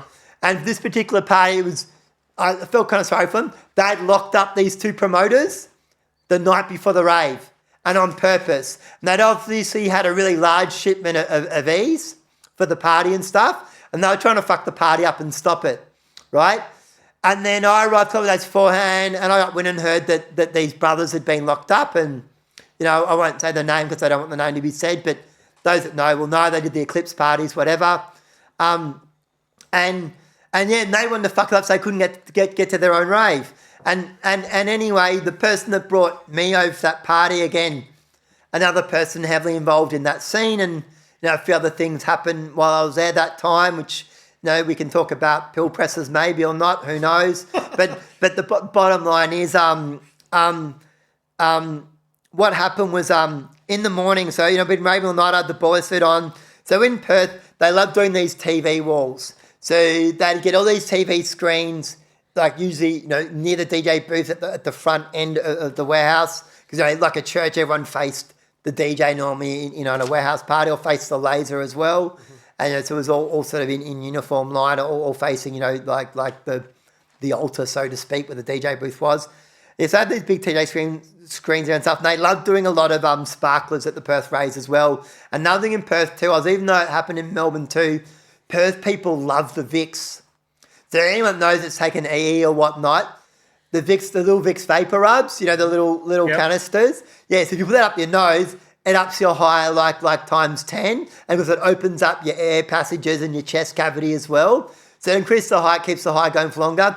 But I hadn't really seen this happen anywhere else yet, but in Perth it was a thing. Like almost everyone So it's like 7, 8, 9,000 people at this Eclipse party. They've all got their Vicks. So in this sweaty room in a big sweaty warehouse in the middle of nowhere, you got this whole smell of Vicks everywhere. So it's like this sort of Denka Rub Vicks smell. Yeah, it smells like a footy club room. Yeah, it does. It smells like a club room, right? Or, sweaty gym or whatever. So it's kind of funny experiencing that. But, you take these things and you learn from the other states as well. But anyway, so one thing that happened was, so during the night, I always used to wait for the right time. I had my dolphin torch strapped to me and all of that. And, jumping around doing my thing and everyone's having a fun. And the Eclipse party too. The Eclipse party had a DJ from each state. So the main DJ was Big Mac, which is also known as Jeremy Junk. So Jeremy Junk became one of the biggest promoters in WA later on. And he used to take a lot of legs of tours for artists that I used to book as well as other promoters used to book. And, he's passed away now, unfortunately. And again, we could talk about those circumstances, but, I won't go into that as well. But, it might have involved a crane or something, who knows? So, those that know, those that don't. I don't, so I've got no bit, but I'll take your word for it. But Ben, look, with Pell, because he's a dead, I want to respect the dead. I'm not going to say too much because he's dead. Fair enough. And again, if it's someone else's trip, I'm not going to say too much because it's their trip. Mm-hmm. But, I was still connected to stuff. I was still there. I was still working with them. I still know. So that's, if it's part of the scene, it's part of the scene. You've got to understand that there are these elements. And so anyway, so I bought about 6,000-7,000 of these happy vibes over in my suitcase for the party. And I started handing them out around 3:30, and it was the funniest feeling ever. I'm right in the middle of this enormous warehouse. I start handing them out. Within like 10 minutes, there's this huge swarm on me of the whole room. Because people actually thought it was for an after party or something. They didn't know. And they hadn't seen the happy vibes for. So everyone was wanting to grab a happy vibe off me, and they were clamoring over others and whatnot. And anyway, when I handed them all out, and because a lot of people mightn't have quite got it straight away, I'll know what those for. But the funny was, I remember watching the news the next day, and because the media always found out what the party was eventually, but too late. So they obviously got to the party, I think around 9 in the morning, maybe 10 a.m. The sun was coming up. There were lots of people still at the party, and I just remember seeing on the 6 o'clock news, the news reporters just grabbing hundreds of my little happy vibes off the floor and then putting them on the camera and stuff. But they couldn't work out what they were for either. But, obviously saw the message like be happy, smile or just dance or whatever, right? But that was always a funny moment that again, like these happy vibes have got a life of their own and sort of spread to the Perth thing as well. And And that party connected me a lot to the Perth scene because in the end, I brought a lot of my friends over from Perth that were DJs and promoters that I worked with, of course. And was that the second biggest scene to Melbourne, or Sydney had a big scene too? So look, if you want to talk scene, Adelaide was the first big scene and the most underground scene. You can think people like DJ HMC and Groove Terminator for that. Like they were the two big guns. They were there in the early days as well. And when Claude Young first toured Australia and stuff, and the Mud production crew, like Richard and Heidi John, they toured Claude a lot. Claude loved Adelaide and the scene so much. This was his first gig outside of America. So it's a big deal when Claude came to Australia. And this is back in 92, it would have been. Maybe 91. Around the time UR came out as well for the first time.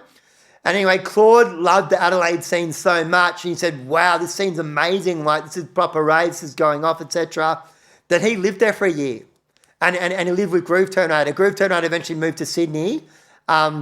He might be in Byron now, I reckon. Yeah, he could be in Byron now, exactly. And of course, HMC, who's now late night tough guy, with also with his label as well, like Juice Records and all that sort of stuff, and Dirty House Records. The rest is history, of course. Like he's very prolific and still going now, and internationally renowned, of course. Anyway, so Adelaide had this amazing scene first, and because of people like HMC and that as well, and Groove Terminator, they had very underground music, and we had our Steve Robbins, but they had their HMC, Steve Robbins from Melbourne, of course, and so Adelaide had this bigger scene than Melbourne at first. Really? And for such a small place, that's amazing. And probably more underground, dare I say it. And look, even later on, like when HMC came up a lot bigger, and even all the artists that he built up underneath him, like your DJ Bowles and all that, and stuff as well, and even like Demo One later on, and there are many more, of course, that came up, and Devious and all that crew too. Adelaide was just very underground, hardcore. what made Melbourne take the mantle was even though every pitch pays were big and the hardware pays were big, was Melbourne promoters, like particularly, the hardware promoters and of course the mud promoters, they were starting to bring out most of the artists. Sydney were as well. Adelaide were to a degree. And, Who were the big players in Sydney? Was that Fuzzy or was that later on? Well, yeah, Ming D was an early one. Right. And, Ming D had the Happy Valley Festival. It was like pre-Earthcore. There was a Happy Valley. So that was like an outdoor bush dwarf, right? And there was Joe 90. So I can't remember. Joe 90 was there pretty early, but he was one of the big promoters too. Yep. I mean, Pee Wee Ferris as well, being the Ferris brothers and, In Excess and all that sort of stuff too. And the Ferris brothers were early in, with like, Sony Music and stuff as well too and stuff. They had their own promotion scene too. I mean, there are others too. I mean, Paul Holden, was a big DJ as well. He might have, I think, been doing parties too from memory as well. This might be controversial. Yep. But which state can lay claim to the first Bushdorf? Look, I personally would have to say it's probably Ming's party. So Earthcore came in 93, right? Everyone knows it's 93, and that was when Spiro and Kyle were running it before Kyle left Earthcore later on.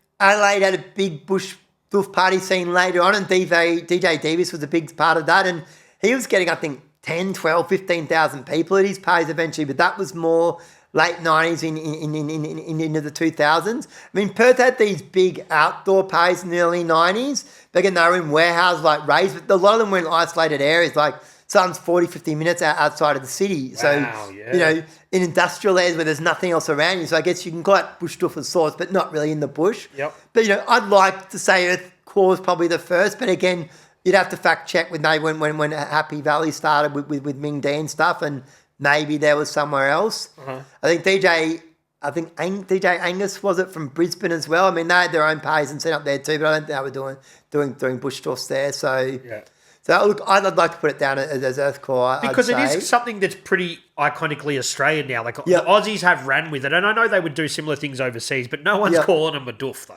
Yeah, of course they're not. We'll see. I mean, look, you got Rainbow Serpent later on, which has now just rebranded its name, of course. Okay. I think to Rainbow Spirit. Okay. And so I think that is, and Elliot Rothfield, he started Strawberry Fields. So I guess I worked with Elliot in his early days, and he was just coming up on some parties and stuff, and he started Strawberry Fields pretty soon after. He was doing a lot of big club events and other sort of venue events, and Strawberry Fields is still going to this day, of course, and but there are many others. And up in Gold Coast, like there's heaps of illegal bush dwarfs that happen there now. They're getting 7,000 people a party, 9,000 people. And even when, DJ Fisher, he's big crossover artist, super huge. He did his party back in Coolangatta because that's where he's from. I think he did it 1 or 2 years ago. He got 42,000 people, no international artists. And I think it was basically just him that played as well. But he's huge, man. He's nominated for Grammys. But hear me out here. So, again, I'll do the rough numbers, but Stereosonic, broke the records for the largest numbers for festivals. And I think the record ended up being 70,000 or 72,000 at Sydney. And I think the largest number for the Melbourne party was 42 or something around that. At the showgrounds? Would that have been? Probably the showgrounds or when it moved further. I mean, I know a lot of them at the showgrounds, but I think there was another venue too. I didn't go to all the Stereosonics, so I can't tell you where all the venues were, but I know a lot of them at the showgrounds. That was like the peak of commercialisation. Yeah, of course it was. And that's when, Richie did the big deal and sold it to Live Nation, of course. And I think Future Music had already sold themselves off just beforehand to Live Nation too. Yeah. Correct me if I'm wrong, but I believe it was. So, yeah. I believe that Mark James and Jason Obi sold it to Live Nation.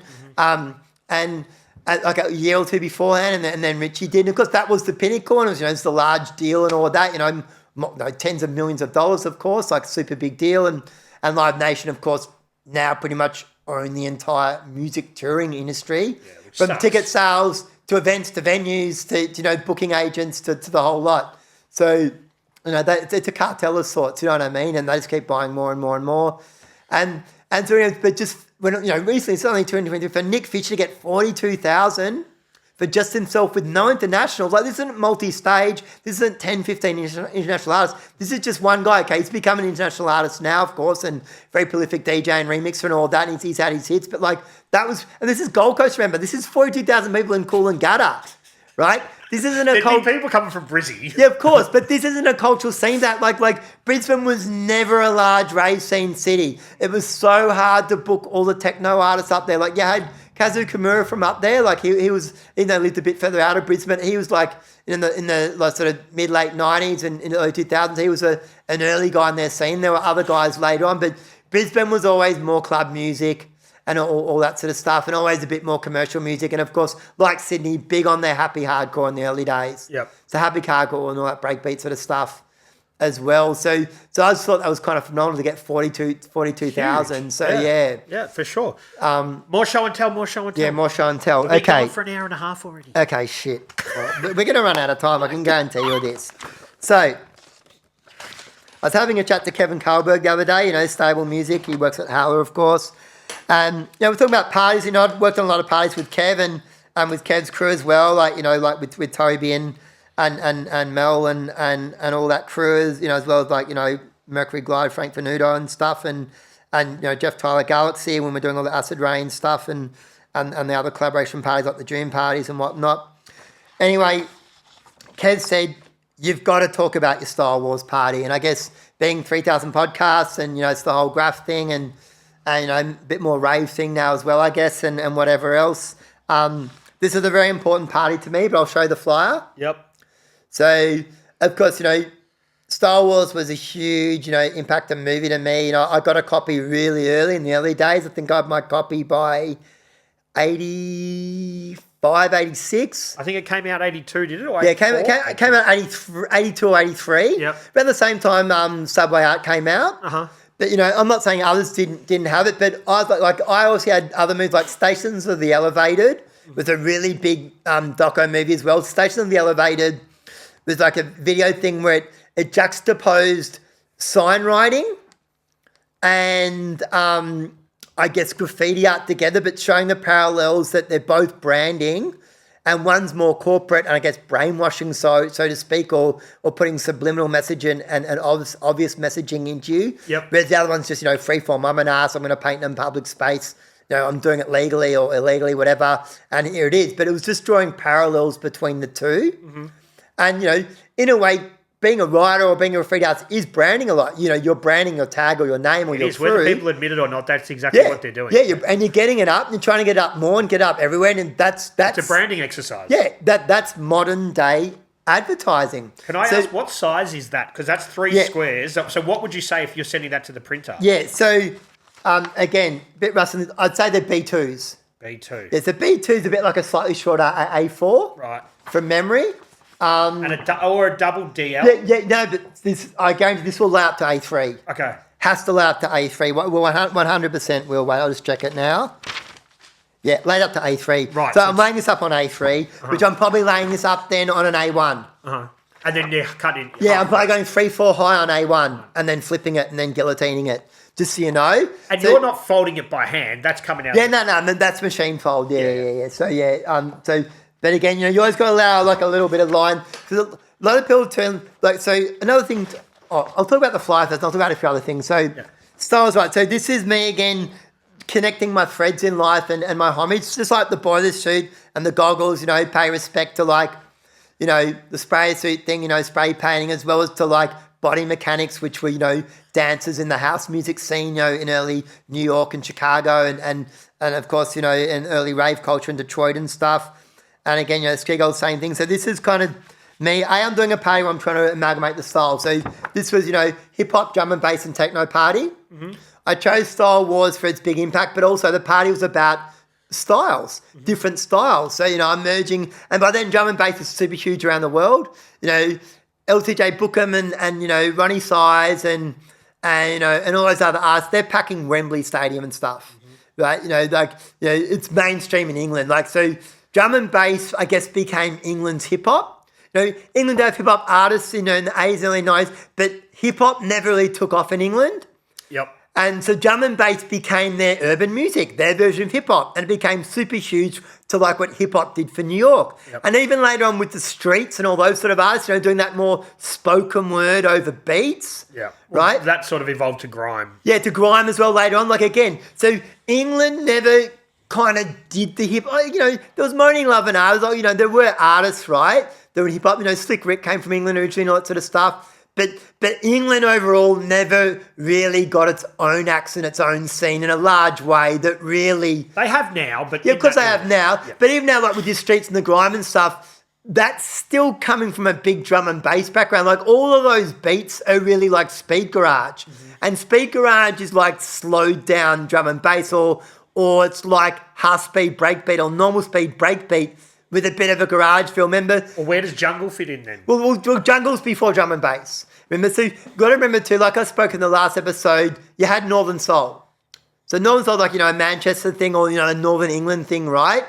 And Northern Soul, they pay a lot of homage to where even like the Melbourne Shuffle could have been influenced to a degree. A lot of the Northern Soul artists, they were overalls and clothing that was comfortable to dance in.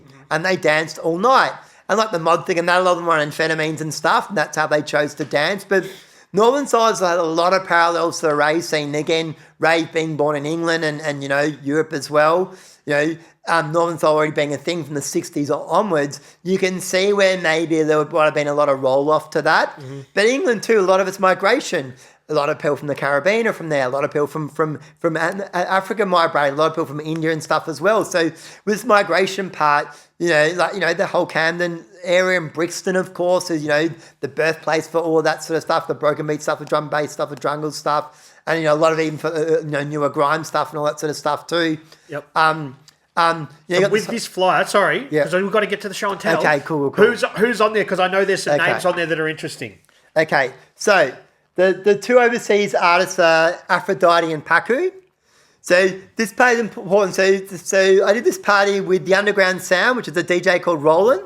So he was like probably second wave drum and bass scene in Melbourne, and he ended up doing a lot of big parties in Melbourne, played a big part in the drum and bass scene. There was another guy called Mosquito Productions. That was DJ Reza. So he used to play a lot at Salt Nightclub amongst other places. Yep. But I also met Reza back in the day, back in 91. We did a music production course, and he's a Danny kid, right? So he's from Danny Way, and he knew a lot of the Danny guys and stuff, and hung with them and all that sort of business. And he was a mover and shaker as well. And I guess when I use the word mover and shaker, he was a businessman. Yeah. Mover and shaker, like there are many mover and shakers in the rave scene and whatnot, as well as a DJ. And so we had this thread from back then from the writer scene, and we teamed up for this. And anyway, so when I did Aphrodite for this party, the good thing was, this drum bass was crossing over. He'd just done that big track with Jungle Brothers. Uh-huh. So he'd done the remix track of testing my memory now. Jungle Brothers. Old House Suit. No. It was Let Me Hear the Funk something. It had a rolling bass on it. Anyway, it'll come to me, right? Kiss FM played a lot, made it really big. It was a big crossover. And he had Jungle Brothers actually rapping on it as well. So it put, Jungle Brothers into a new market again, a new spotlight as well. And, it's a super big hit. Anyway, so he got to sign his $1 million deal with V2. So V2 is a subsidiary of Sony. Uh-huh. So his check came through on my fax machine. Wow. And Paku's from Germany. So Aphrodite's from England. Paku's from Germany. So again, that's a bit of a contrast right there. And look, I love Paku and I love Tresor Records and I'd worked a lot with Paku and continue to work a lot with Paku and other promoters. When I moved overseas, they kept bringing him out. Anyway, so I'm driving Aphrodite and Paku to see the 12 Apostles one day, and I'd just gotten the £1 million check on my fax machine, and he doesn't know this yet, but he was waiting for it, right? And I'm like, fuck, this is where dance music can take you, right? It's a big deal, and probably one of the biggest deals in dance music at the time, dare I say it, right? And drum and bass was the biggest music in England at that time, right? Especially from an underground point of view. More than even rave, like mid 90s. You had all these big artists, of course, in the drum and bass era, and You know, because the good thing of drum and bass being jungle first, it all comes from house music originally, a lot of the jungle, and of course, you know, northern soul and funk and all that sort of business. And then they, you know, kind of amalgamated into jungle. So a lot of jungle had house music samples and big diva vocals and stuff. A lot of them were sped up because a lot of the breaks were taken from like James Brown and other breaks, of course, and a lot of the early toasting breaks. So, you know, so everyone knows about reggae and the old like toasting records and, you know, the whole sort of breaks records too. They had them in series where like early DJ tour records where you have like 100 breaks on the one record and stuff and you just go through them. And that's how a lot of the reggae guys or the toasters learnt how to, you know, do their songs on top and whatnot. Mm-hmm. And anyway, I've got them in the car and I'm driving. It's a long drive to the 12 Apostles, of course. And, you know, Gavin Aphrodite, you know, he's a pure palm, you know, half for a laugh, big jokester, prankster. And of course, I'd just given him the check in the car and Paku saw it as well. And, you know, V2 had just started. So Sony, like some other big labels, were saying to start subsidiary labels to try and not look like they were majors coming into dance music, but they were, right? And, you know, I guess in Melbourne, you know, we had Dance Pool, which was Sony, and, you know, Mushroom, you know, had its own division as well, of course, and whatnot. And anyway, Gavin's chuffed. Like after he's chuffed, he's got this check, you know, £1 million. It's here, big time, right? Got his multi-album deal, whatever. And Paku's in the car being German. But of course, Gavin halfway through a drive had to bring up bloody World War II. Oh wow! And the Jerrys and the Brits. And look, he's being cocky. And I guess Paku's a great guy, but he's very German, right? And he's Berlin German, so he was from the east side, you know, when the wall comes up. Because if you know, like, it's a generalisation, I shouldn't say this, and he had a great sense of humour, but a lot of German people are more serious, they're more efficient, right? Mm-hmm. And, you know, and their sense of humour is very different. I shouldn't say they don't have a sense of humour, but it's just a different sense of humour. Yep. Whereas, you know, most British people are very jovial, they're very funny, they take the piss, half for a laugh, like, you know, they'll egg you on and give you an elbow, right? And they love it, and banter, like, that's just the British way, right? So here I'm driving, right, I'm looking through the rearview mirror, but I've got basically England versus Germany, and we could do a soccer thing as well, but I've got like Paku and Aphrodite just at each other's throats the whole way, but Aphrodite loving it because I got my £1 million check and I'm fucking loving life and I'm just easy going, right? So it's just kind of funny watching that play out in the whole thing as well and just remembering shit. You know, there still are these tensions in certain cultures because of the war or whatever else too. Sure, yeah. As much as how the Holocaust has still affected, you know, Jewish people as well too, and with the Germans as well and whatnot, and, you know, other cultures that have been sort of, you know, hard done by, so to speak, or the losers and the winners or whatnot. Yeah. Anyway, it was just a bit of a funny moment anyway. And it was a successful party though in the end? Yeah, very successful party. So this was probably one of the biggest parties I did, and this is me. So I started doing parties myself in 93, and, you know, I was banking on a couple of parties back in 92 and stuff. So this is a culmination of my work. This has come 98 now. Done a lot of parties by this stage, small, big and large, clubs, raves. I've done some collaboration parties too by then. But yeah, this is kind of a culmination. That's why this party was special to me. Mm-hmm. And so anyway, so I'm amalgamating Star Wars. So I got Perks to do the flyer, and I did basically the artistic direction for the flyer, and then he sort of laid up. So Perks was doing a lot of paste-ups with Kano at the time. Mm-hmm. And he went on to do Pam, is that Pam, Perks? yeah. Yep. So that's Perks and Minnie, of course, yep. with his girlfriend, and that got really big in Japan and stuff as well here too. And, you know, I think he had the shop at Toff in Town, which he still might have it, on the floor below Toff in Town, and, you know, in the city, of course. Yep. There's another subsidiary of Revolver, of course. Yep. And anyway, well, you know, not for long. Well, I heard the rumours. The building's being sold. Yeah, the building's, that's what I heard. So everyone told me, don't believe the rumours. The building's getting sold, the club's not going. But who knows what a new owner wants to do? Well, yeah, I spoke to the marketing manager yesterday. Yep.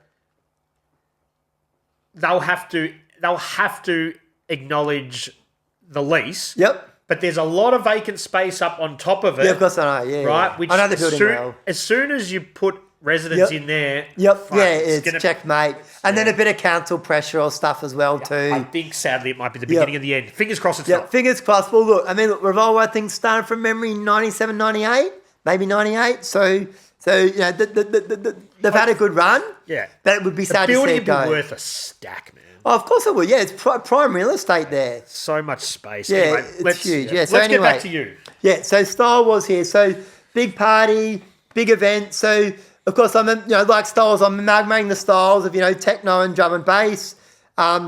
also with the rooms at the back. So I got Wojtek Live. Yep. So Wojtek, played a big part in the graffiti scene too. Good friend of mine. Bentley Boy, of course. Hung out with Ransom and all that sort of stuff too. Knew a lot of the others. So I was a big supporter of Wojtek. Wojtek used to play live at almost all of my parties, and so he ran Truck Music, and he originally had DJ Eden was in his crew. He was a very good DJ and a good 3-deck DJ as well. And then later on, Wojtek mentored Boogs as well, so to speak, or put Boogs under his wing. Yep. And a guy called Paris on there as well. Yeah, Paz. Yeah, so we've got Paz on here. So big thanks to Paz as well as the Method for getting me on the show. So Paz, because I had a hip hop room, so I had Paz, so I had Method, of course, crew as well, and another guy I mentored. So I had Method in the room, Jack Quinn. So Jack Quinn was a guy, he did more industrial noise, but he was big on Alec Empire, and he helped tour Alec Empire. So again, Alec Empire was like a more harder effects twin, but more industrial. Yep. There was a whole movement coming up around that time from sort of 97, 98 onwards. And then I had Misha and Bish. So that's, they ran with Perks and stuff as well, and did all that scene. And then Kano, of course, Kano being, early rider, of course, in the scene, and, AKA crew and that. And then early DJ as well with Taxi and stuff as well. Then Ollie Bobbitt Sheen, who was running Obese Records, of course, at the time. Or OBs. Yeah, Obese. Obese, yeah. O''B'-E'-S-E or O''B''S, yeah. So Obese to a T. So anyway, and then Paz. Yeah, awesome. So yeah, and then of course, in the Jungle Room, we had System, Dope Beat, Roland, who was, Sean who put on, Jay Snipe, Nick DMQ, Beat Ski, Neptune, and David Carboni. So David Carboni being part of FSOM, he eventually moved to England. He started, he started writing drum and bass only then, and started his own labels over there, and eventually came back to Australia. But he was a big proponent for he was one of the techno DJs that crossed over to drum and bass. Yep. A few others have done that as well. So yeah, and of course, main room was Jama, which was Reza, Toby, which is Creed, MSA from Acid Rain and all that business. Natural One, myself, Wojtek, Aphrodite, Cut Them Up, which was experimental act with Jack Quinn and another guy, Paco, of course, from Germany, and then Jeff Tyler from Galaxy, who was one of the early sort of DJs in the scene as well, and promoters. For sure. And the good thing about the Flyers too, we paid sort of respect to a lot of Australia and Melbourne's key graph artists from the early days, to the midsection to where we were at in '98 by then. Yep. And of course, this party was a bit half me. Like my brother got sick just as I was starting to plan this party, and of course he passed away before the party happened in July. So yeah, it was pretty hard doing this party because he was a graffiti writer as well. He used to write Not, and we used to write Why Not together as well for a while.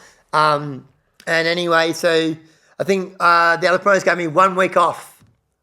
1 week off to mourn my brother and, get his funeral done and all of that, and then get back to business. Well, so he would have wanted you to get on with it. Oh, 100%. Yeah, no, he was, he loved raving himself. He started raving with me at the same time. He was a big supporter of my rave. He used to come to all my gigs and stuff as well, and, give me feedback and insight too, just on my sets and all that sort of stuff. So, so yeah, but, it's always a bit hard and all that sort of business. 100%.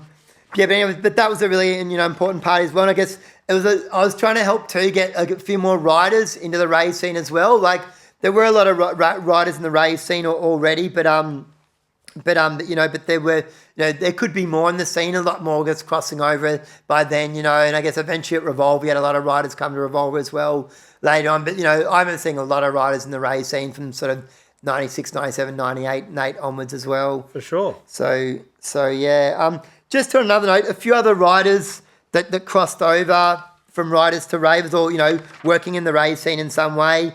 We had Plot, of course, Beaker Design and doing all the flyers and stuff as well. Murder, who was working with Renegade and with MDS Mushroom. Puzzle, of course, too. So Puzzle got into graphic design as well. Yep. And I've got another one of his flyers here, which I'll show you. So this was 2001. This is when the festival scene had already started. Yep. But this is probably, correct me if I'm wrong, but it's probably Puzzle's first ever rave flyer. Cool.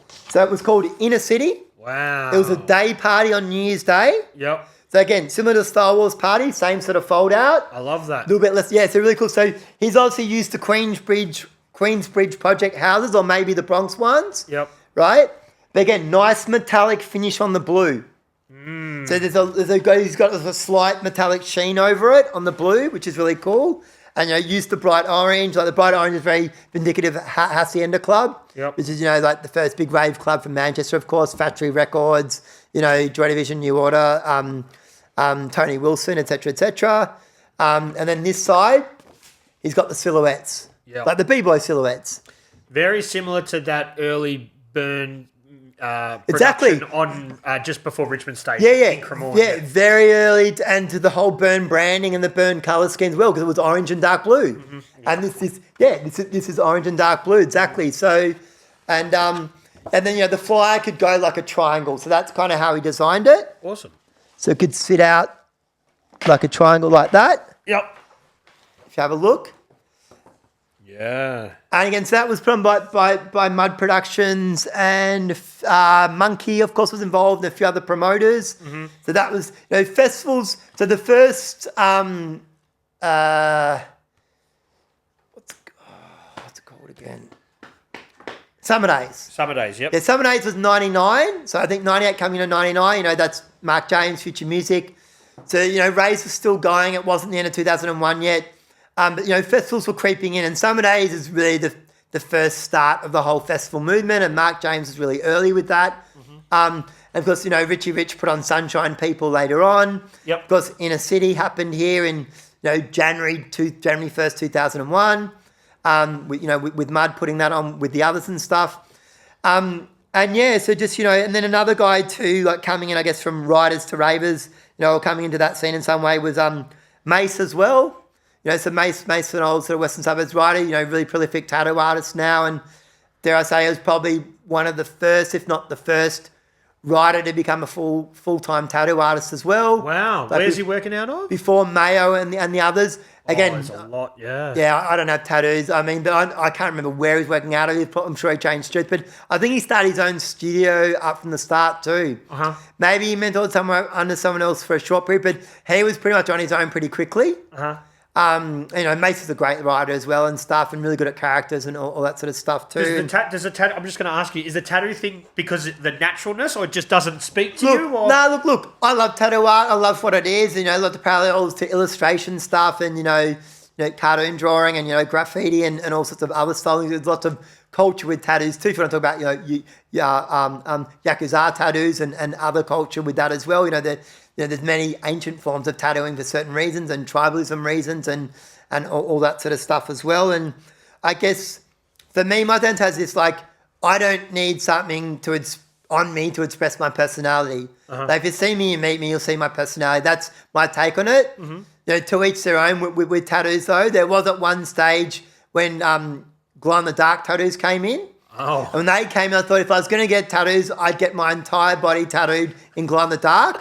And I'd get every single energetic meridian point on my entire body. Right. Including the chakras and whatever else too. Wow. And I mean head to toe. Okay.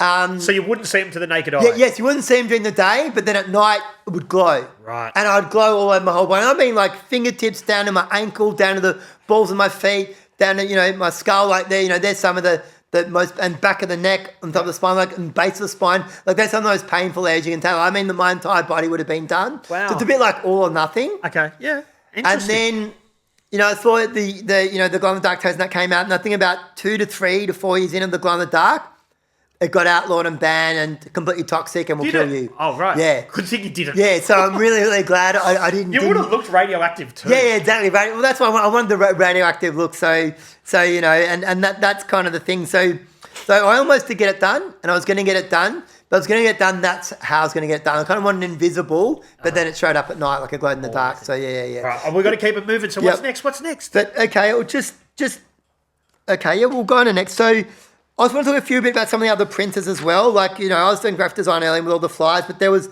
Smart Art, South Melbourne Art, and another guy was Frank Catella Design, so FCD.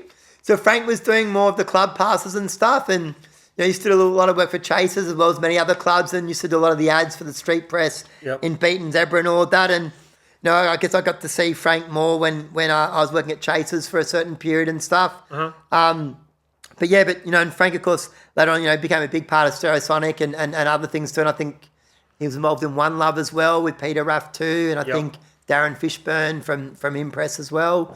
Or, Zebra. But Frank's a great guy. Frank's been around a long time and all that. And, Frank's done some of the most iconic sort of flyers and club passes in the scene as well. So, again, he was there early days too, or fairly early days as well. So, and is he responsible for the branding of One Love and that sort of thing?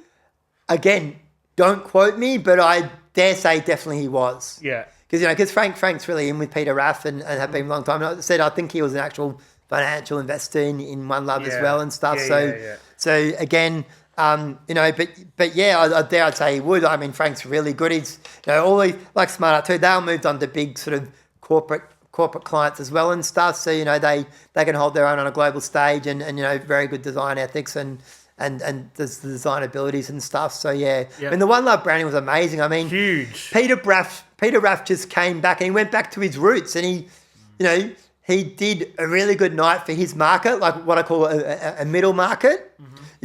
Not too underground, not too mainstream. But it became the mainstream. Of course. Those CDs were phenomenal. Big in Australia as Ministry of Sound. Yeah, but I think he had like One Loves in 4 or 5 other countries. Like there was Dubai, maybe Thailand or Singapore, another Asian country. I think there was another Middle Eastern country I didn't turn, and then one in Europe. Correct me if I'm wrong, but I know it took it to at least 3 or 4 countries overseas. And that aesthetic of what they were doing here in Melbourne was emulated in every city around the country. Yep, of course. They were trying to get that. They're doing a national thing exactly, and that's what he did. He branded it perfectly, and he really, because he already had John Corson. John Corson was very well known, but he raised Grant Smiley to the stratosphere as well, and.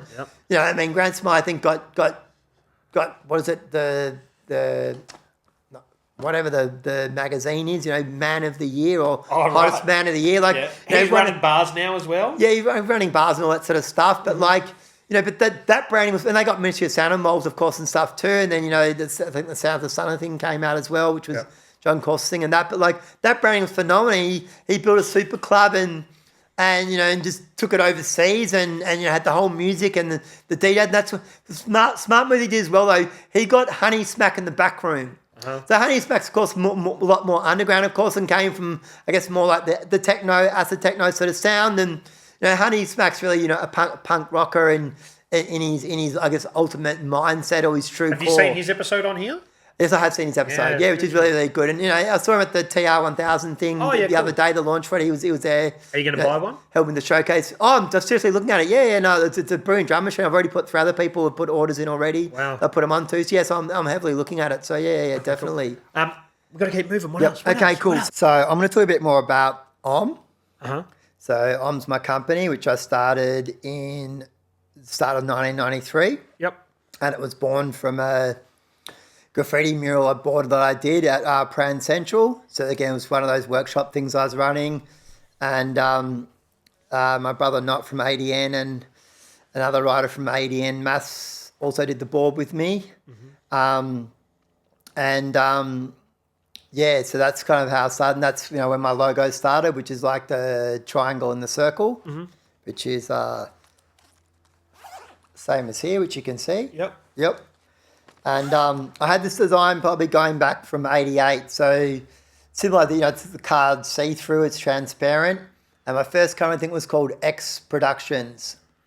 That was back in 88. So again, just from a design point of view, I started doing a lot of stuff, with see-through, perspex, or, clear, I guess, transparency sheets, and then sort of printing on them as well. And AUM was formed, primarily by myself, but it was always a collective. So it was always a loose arts collective.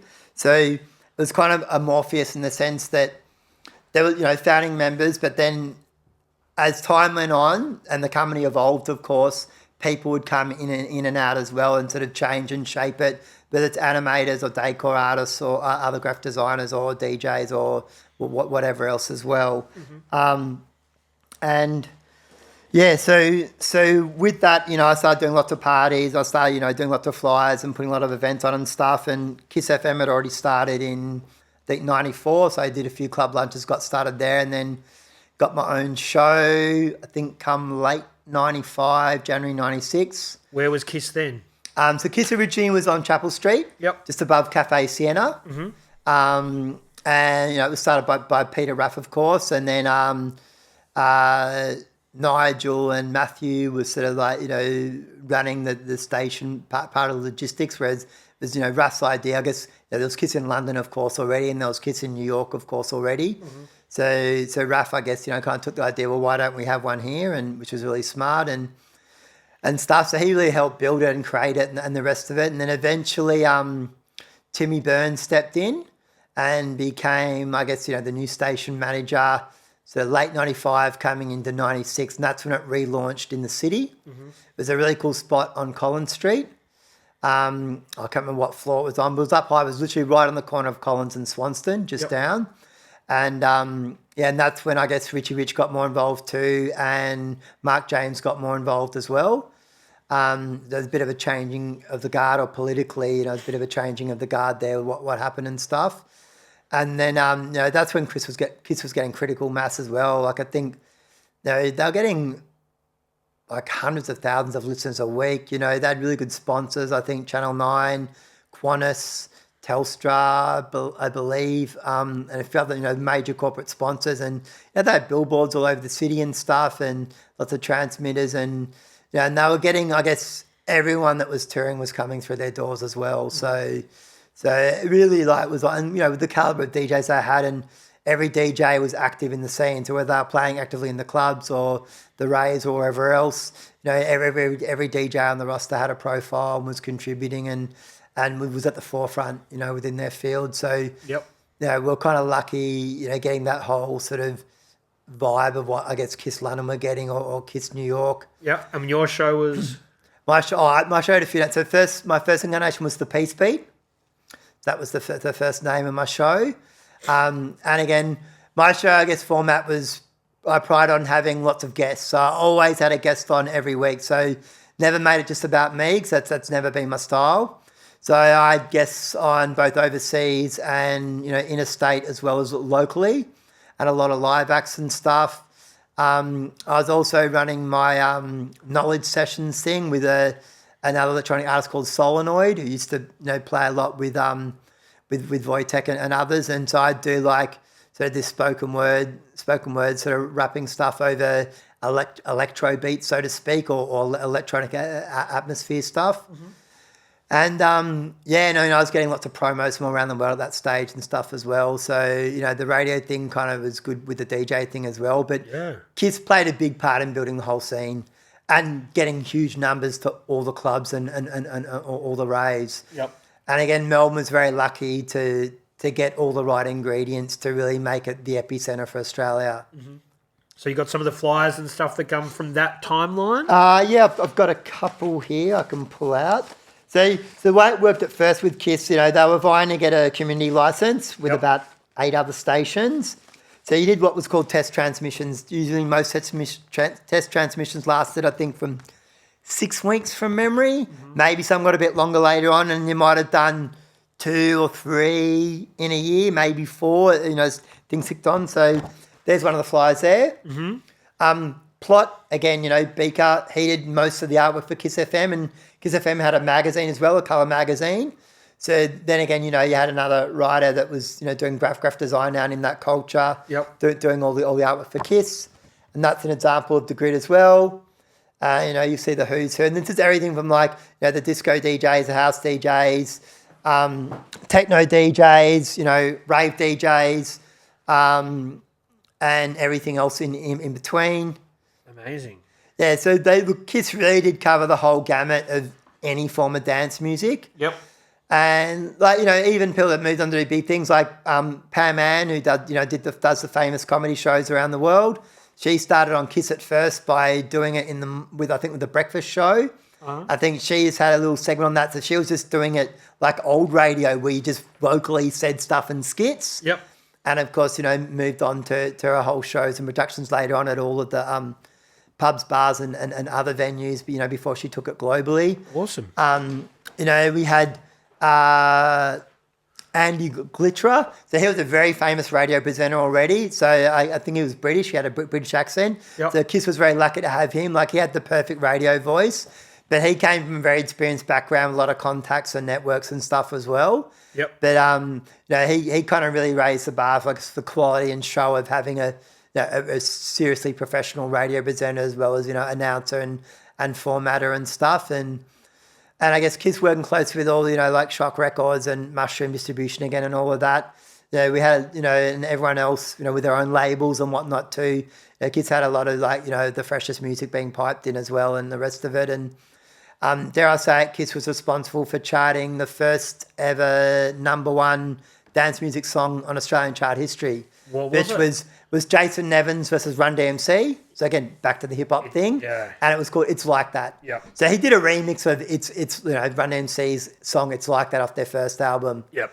And they had the boys battling the girls in the film Yeah, clip. that's right. Yeah, all the B-boys and the breakdancing and stuff. And I think people like Beck Butler, she was working at Kiss. She worked really hard to get that charted and get it pushed and stuff as well as everyone else did and radio play. But that's a pretty good thing to see, like, a radio station, a grassroots radio station vying for a community license, not having a permanent one like a PBS or a Triple R, to be able to chart a dance music track to #1 on the Australian charts. For sure. So that was kind of epic. And Kiss is still around today to this day. I know it's in a private format now, but they didn't get their community license in the end when that was decided eventually. And I believe Joy FM got it, which is the gay and lesbian or the LGB community license. But and that the rest is history. I think for a while too, Mark James and Timmy Burns were running a station called Rhythm FM, I believe, in Sydney. So I think that sort of folded in the end as well. And I guess your Novas and that came along later, doing something far more commercial. Yeah, but they bought their license for like tens of millions of dollars. Yeah, of course they did. Yeah. But they're a commercial station, with lots of money behind. But they, I guess they did a bit of dance music on their stuff, but I guess more of the mainstream stuff and more of the bigger players. I think by the time that they came along, Nova, which would have been like 2000 or something, they were playing like John Course or Grant Smiley. That's right. John Course and Grant Smiley, they're the two big ones. They were doing the Saturday, Friday nights and stuff. Yeah. But Kiss, the decision for the community license was in 2002, I believe. Right. So Kiss were still going there then. Because I've even got, I think, a flyer here from one of my Kiss shows when I was in and out going overseas. So this one here. So that one there. Yep. And that's the roster of who I had on. Nice stuff. That was still a Kiss Looks track. like a nice flyer. Yeah, thank you. Yeah, so again, it's like a pearlescent blue. Yep. Have a look with the gold on top. Yep. I was spending a lot of time in Morocco at the time, so I was influenced by Moroccan art. So hence the sort of the geometry and stuff.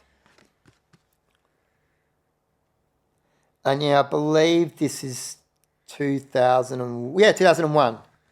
Yeah, so Kiss is still going then. So maybe the license got decided in 2002 and Nova was already started by then. Yeah. But, festivals are in play by now. Dance music's critical mass. Like, they're obviously money in it. It's, transcending to that next level again. Yep.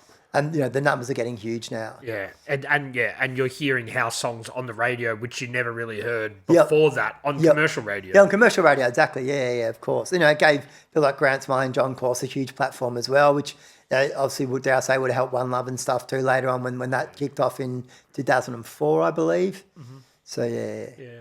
What else we got?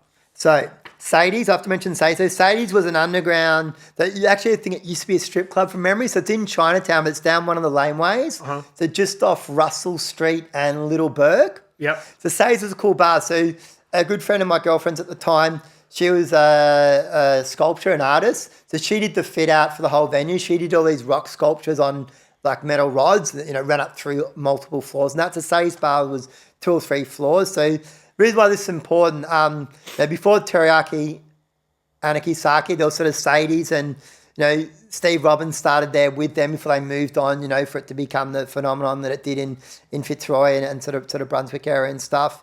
But yeah, Sadie's, I started doing 12-hour DJ sets. Wow. So I did 6 p.m. till 6 a.m. Wow. And I covered everything from, funk, soul, hip-hop, jazz.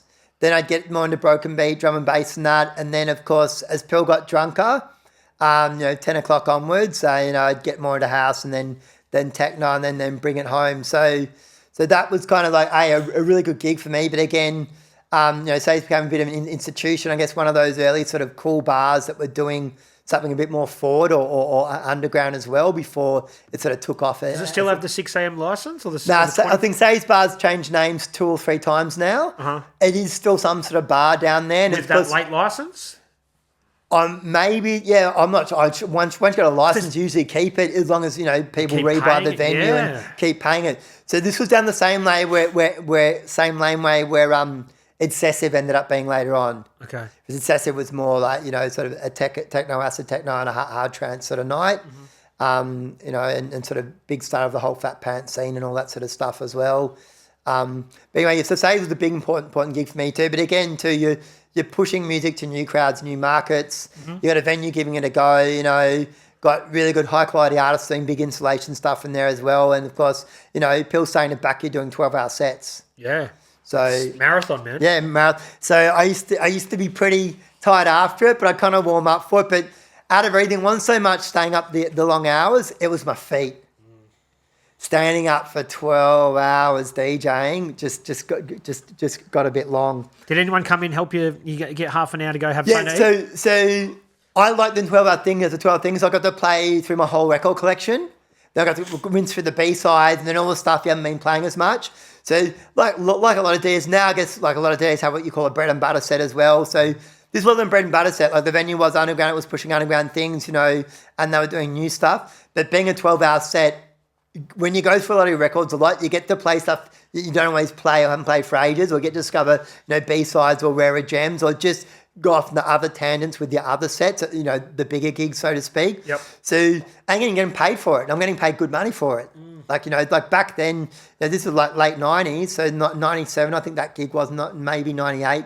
Like that's really good money on top of all the other money I'm making as well. So it was, really, really good earn as well. So and eventually I got other people on board and other people to play it as well, and sometimes would split it and get guests on and stuff. So, but again, just hats off to Sadie's too, because they were kind of the forefront for starting that sort of thing as well. Awesome.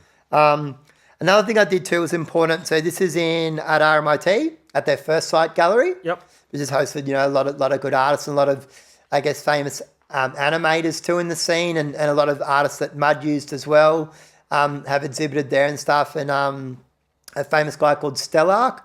So Stellark's been around, I guess, since the early 80s. So Stellark was the guy that grew an ear under his arm. Why? So Stellark's famous for, he's big on the whole tribal thing and, body transcendence. Uh-huh. So he's transcended himself across skyscrapers in Tokyo and stuff, with just, all piercings all over him with wire hooks and stuff. Yep, okay, yeah. And I think he stayed, don't quote me again, maybe for a week. I think he stayed out there suspended. He's done all sorts of other stuff like that and beyond. But it's all about transcendence of the body, transcendence of pain thresholds. But he also mixes a lot of, I guess, tribal passage of right stuff as well into it. He's an amazing being. Yep. And so he used to lecture at RMIT a lot as well. And a lot of friends of mine and my younger brother's fiancée, she went to RMIT and stuff too. But I first found out about Stellark through them. I guess he was in this real alternative scene and really well known in the art scene and stuff as well. And I guess, for early body mutilators or early piercers and all that sort of scene as well too. He was like one of their heroes. But very intellectual guy, very smart as well. But so back, I guess, around the time, I guess, Dolly the sheep and all that sort of stuff, with cloning and genetic engineering and stuff. Mm-hmm. Yeah, he was, dare I say, probably the first person definitely in Australia that I know of, who organically grew an ear under his arm right here it was. Right. And so that was kind of fascinating. And, he filmed the whole thing and recorded it and, did lectures on it. And you saw the whole experiment of the ear slowly growing underneath his arm. So again, I guess, he's a body transcender of sorts and a mind transcender as well. So anyway, lot of legacy there. So I did an exhibition there. I just come back from a tour overseas in 2000 through all of Europe and a bit of Asia and DJing and stuff. And then I put on an exhibition there with my partner at the time, Nico. So did a whole series of paintings and stuff, as well as I wrote an album soundtrack for it and, some installation stuff. And then, we had a big opening party and I got some of the techno guys to come down for that as well. But again, that was, I guess, me from a techno point of view, trying to transcend and joining up the gallery thing again. Yep. But the more of the music, so I'm saying to you, like, music installations / art exhibitions and stuff. Yep. So that, RMIT was a big breeding ground for that as well, and was very supportive of all that sort of stuff. Yeah, they're great. And they are great with what they do. I mean, even Story Hall had some raves there. I know Wet Music put on some parties there and stuff as well. And I think the Melbourne Uni Underground Car Park with all the pillars, they've had a couple of raves there too back in the day. But this was kind of, I guess, the turning point, when... and you had Phil Samatsis, so like he was an electronic music producer as well, but he, ended up, I think, being a professor there now, but he lectures there a lot too. But, he taught a lot of the curriculum there too, I think media art stuff as well. But it's just good having sort of melting pot of where you had, I guess, more this intellectual side or this university side or, or technical university, if that's what you want to call RMIT. Yep. Cross-pollinating now the music scene and stuff as well. And I guess I even did a few lectures at the time too with sociology students too, like studying their degrees at RMIT, just explaining the rave culture and parallels to other things and, patterns of tribalism and I guess, cyber stuff as well and just integrating technology with humans and that whole biomechanized thing and I guess, what the transcendent power of music is. So it's just good kind of seeing those other intellectual areas starting to get in and recognise some people in our sorts of scene in doing that sort of stuff as well. Yep. So that was another thing, I started, I guess, doing from the mid-90s onwards, to this point here that culminates another, I guess, branch off is sort of, working in those areas and these institutions being open to doing that as well, which was kind of cool. Here's another thing very important, for all the ravers that know, this is the Global Village shutdown party. So this was a really important party. So Global Village was an institution. Yep. And a home, and of course, from being Global Village, I think it ended up becoming the Lonely Planet building after that for a while. Okay. But this was a big warehouse along the Maribyrnong River, and where I think some of the there's like old disused train tracks were there. I think delivering stuff for warehousing, or maybe stuff that came off the docks or the ports led up that way. I can't remember what the train track was for, but I think it was definitely for offloading and unloading and stuff. Yep. So Global Village, was started by MUD, Melbourne Underground Development, and they played a huge part in the scene. They were really, the people doing the first rave parties in Australia. So this party was kind of epic because it was an end of an era. They didn't want to shut down; they were forced to shut down at the end. I think an Asian family owned the building, and even if we went to all the early every picture page, you used to sometimes see the owners walk around with their little kids. I think they were Japanese from memory.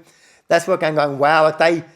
Very different thing than, and Global Village worked on 3 levels and stuff, and it was pretty amazing. It was a whole gallery of all this sort of cyber art, rave art stuff, UV active stuff, as well as all these metal sculpture stuff that you could beat and drum as well, and just make your own music. And there's all these corridor and maze of all these projection screen walls, as well as the big dance party rooms and stuff.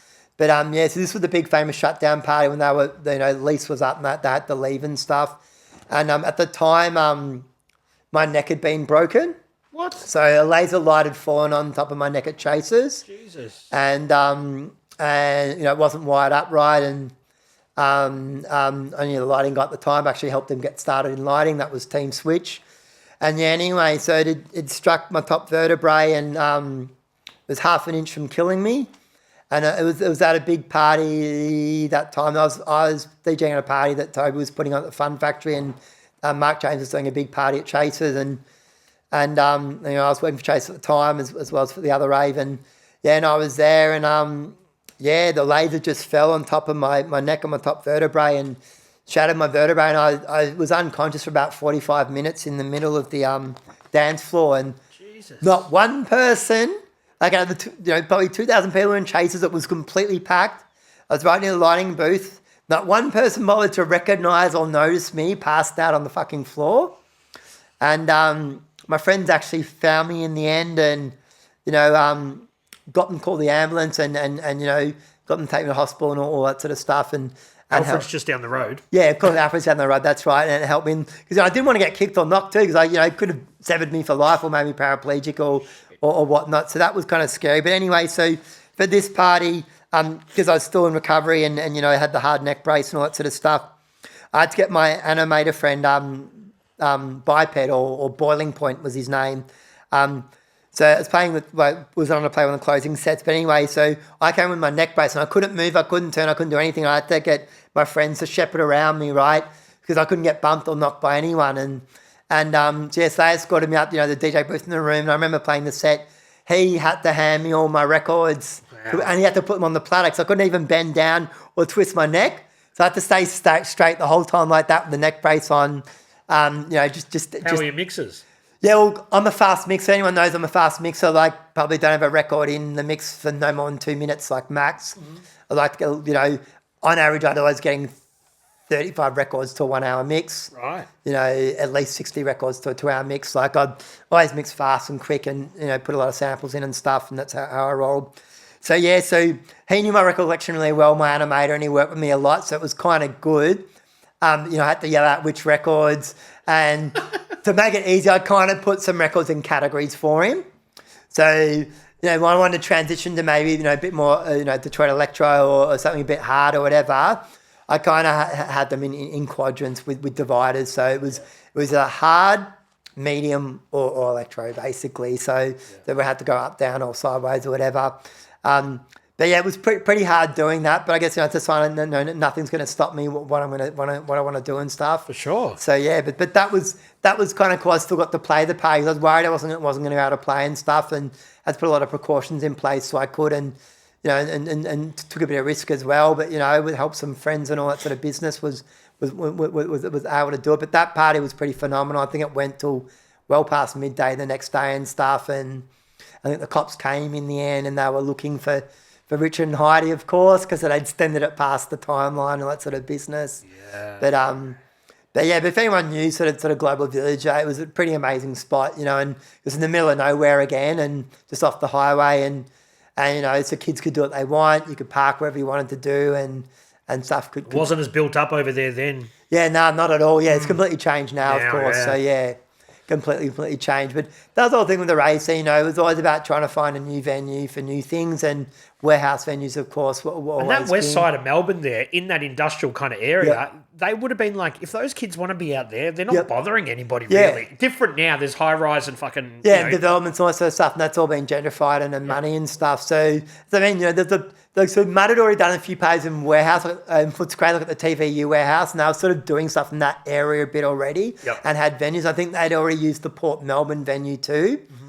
Problem with the Port Melbourne venue was, though, it's a bit later, of course, when the west had been gentrified a bit more, the sound was travelling across the water. And then you get noise complaints.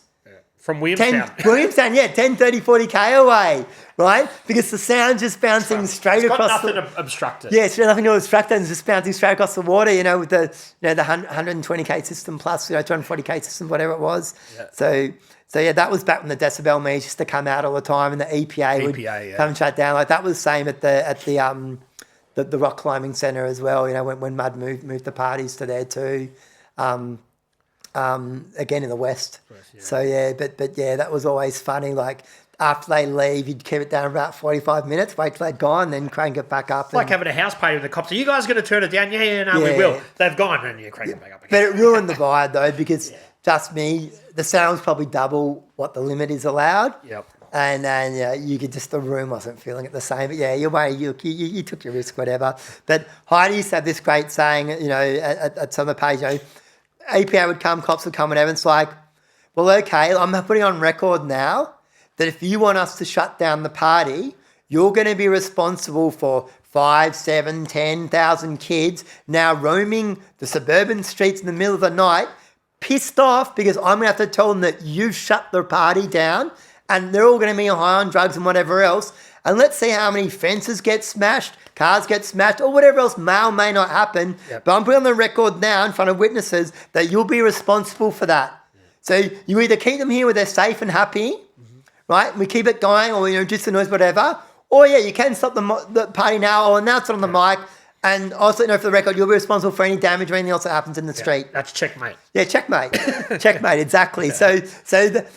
Look, Heidi and Richard being British and a little bit older as well, and I think Richard used to run an East End pub and stuff too, but they're well versed. They're Londoners, they're toughies, and they know the lay of the land, and get up, stand up, and all that sort of stuff. Mm-hmm. They were quite savvy like that, and Heidi and Richard just have a heart of gold, and they were just so good at what they did, but also just really just relaxed about handling things. Like, you know, we all got pressures, we all got stresses, you know, it's a headache doing this sort of stuff. There's always hiccups and hurdles that were put in front of your way, sometimes by other promoters as well or whatnot. But they always just had this magic way of just handling things and just being, you know, really cool about it and just finding a way. And I guess they were kind of like the mum and dad of the rave scene, because they were a bit older than most other people in the scene. Yep. You know, and you know, they were running the Labyrinth and stuff in England beforehand, you know, early rave and all of that. And they brought rave here the same time the rest of the world had rave. Like, we were lucky to get it from, you know, 88, 89 onwards as well. So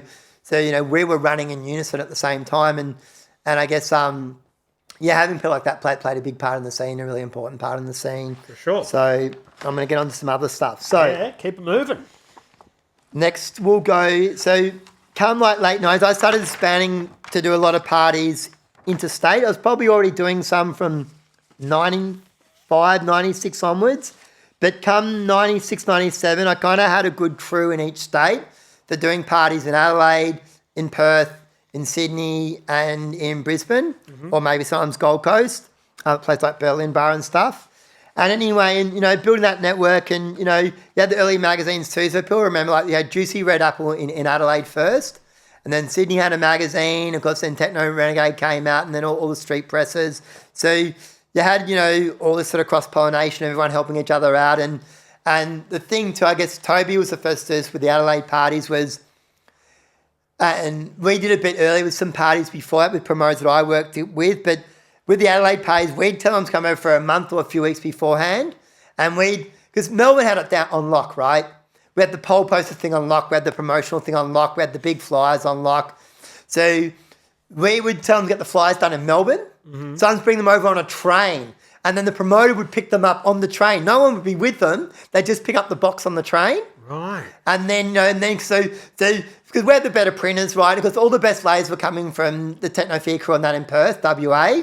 Now, there's other lighting companies, of course, now around, but all the, you know, the big layers for all the parties were all coming from WA. So they kind of, you know, they had the big Perth parties too, because you had to sometimes coordinate to get them to ship the lasers over you for your party as well. I guess, you know, and sound systems too, you know, there are a few big players that had the big sound system, and there were some smaller ones. So sometimes you use the big company only or a bit of both. Because, you know, the small companies could handle the side rooms more, whatever too. Because as the parties got bigger, the requirements for the sound systems got bigger. And then if people were doing parties on the same night or the same long weekend, you know, you have to try and get in early and book right, or you just got more of the scraps or from the smaller sound and lighting companies, because, you know, there was only so many speakers and so much stuff to go around as well, especially on a national level. Yep. And anyway, so I started building big networks in a state, which was a good thing. And again, this just comes from my expansive nature. Like, I'm a big believer of unity and the whole scene being connected. And if you love something, let it grow. And that was my whole mentality. And, you know, and we're bringing all these people from overseas too, and everyone else was forming connections with people overseas, like a lot of other big promoters were as well too and stuff. And some other DJs that already toured overseas and stuff as well too. And anyway, so with the interstate thing, my whole drive was, let's try and build them to be as big, if not bigger. And then they can keep paying the artists. They can keep making more money. They can keep building their own local acts, and they can keep getting more interstate acts as well. So it's all about trying to uplift the other scenes that mightn't have had as big as numbers.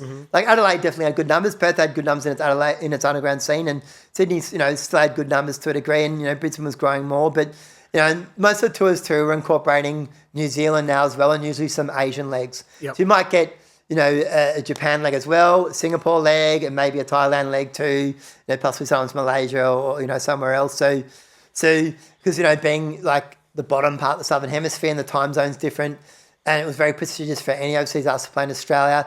If you could get more legs to your tour, including more legs within Australia, and of course then some other legs like New Zealand or some Asian countries, then that, of course, cut the costs down. Yep. So that helped all the other states to still do a party. Yep.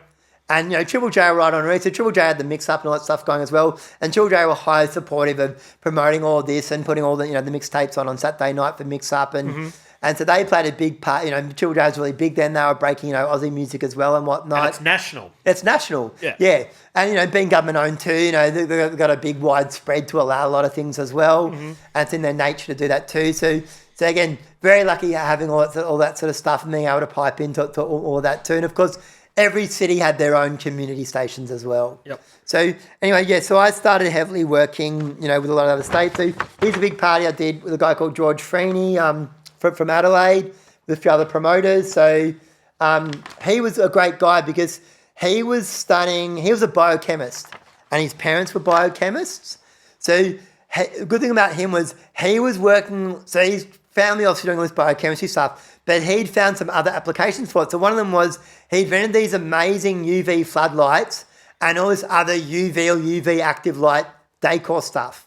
Wow. And jewelry and beaded stuff and bracelet stuff and whatever else. So I kind of tapped in with him. He's into techno and loved the music, and he knew a lot of guys from Adelaide and stuff. And he loved the scene, he loved going out in the scene.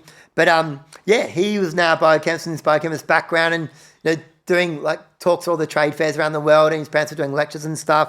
So he was able to pipe all of that stuff into all the parties as well, and with merch selling too, or just giving away free stuff. But one good thing he started doing is, and he moved on, so he provided the UV lights for the Sydney Opera House. Wow. Because he had these amazing waterproof, UV active floodlights and stuff. So even though he started the raise thing and all of that, and I was doing other things too, just for our cross-pollination, I guess more corporate contacts, he was able to move into arenas like that and then move his product as well. So that was kind of cool. He started first thing in the raise, seeing his lighting there, but then he was able to get big projects and for prominent music buildings like the Opera House and stuff. Mm-hmm. So again, meeting people by chance and circumstance and through networks, it was just nice meeting someone like him in that position again too, because again, you get an edge, you get something different, you're adding something on, and again, you're getting all this amazing lighting and stuff as well.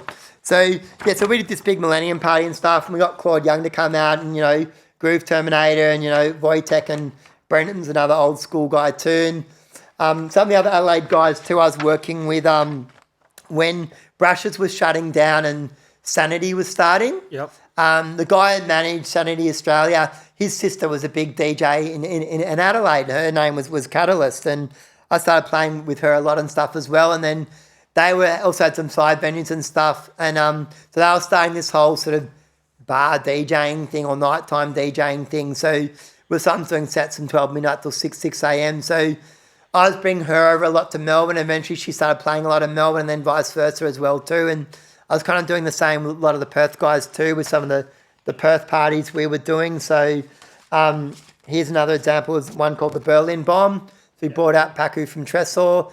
So these guys, they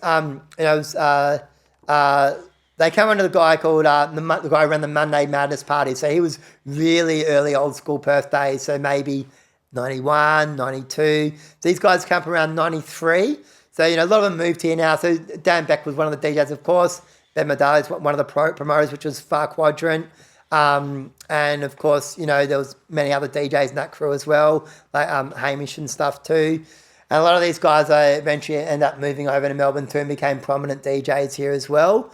So this is another sort of, crew in my collective. I was starting to build stuff. Now, they were unique. There was a famous graphic designer called Diane Chewick. So she ran a really good global magazine, which she featured Wojtek and many other prominent artists that that the Perth guys were touring as well through me too and stuff. And she got really famous for something else she started called Moo Magazine.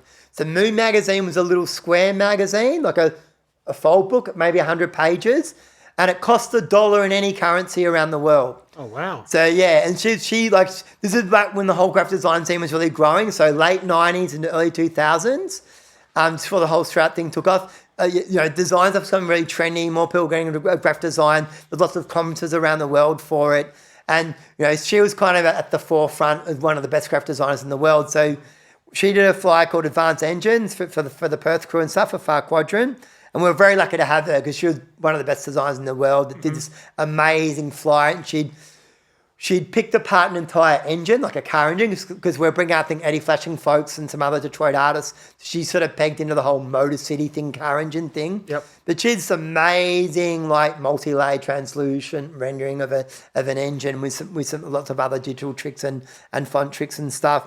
And anyway, so, we had her with her mag promoting all of the parties. It was really good again. So that's sort of getting the party and that crew international exposure as well as the artists in a whole more, I guess, artistic design sort of market. They're still into their music and their cool stuff. And anyway, she ended up running Moo magazine. So Moo magazine was $1 in any country, in any currency. And it was basically, it was a pager designer.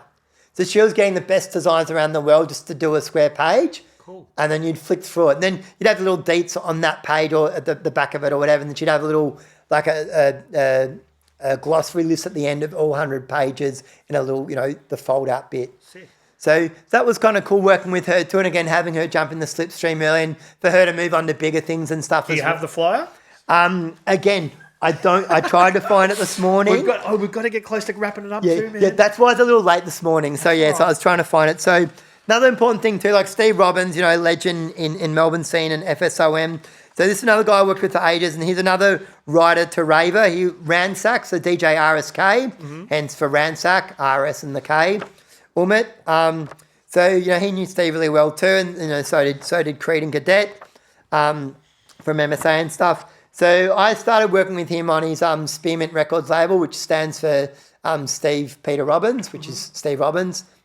So after, of course, FS, Dave Carboni's doing his own thing, and Josh Abrams, of course, doing his own thing. I think he's doing stuff with Festival now, moved up to Sydney as well. And Steve's starting to go solo now and do his thing with Spearmint. So I had quite a few parties with Ullman and stuff, with RSK and with Steve. And this is sort of an important moment where Steve was sort of relaunching his own album again and going solo and I guess rebuilding himself. And so that was an important point too, for him in the scene again. And gave Steve, I guess, a second win with DJing more again and put him back up in the spotlight with relevance and all that sort of business. So, yeah, we did quite a few parties together and sort of party with his sister as well, Ida.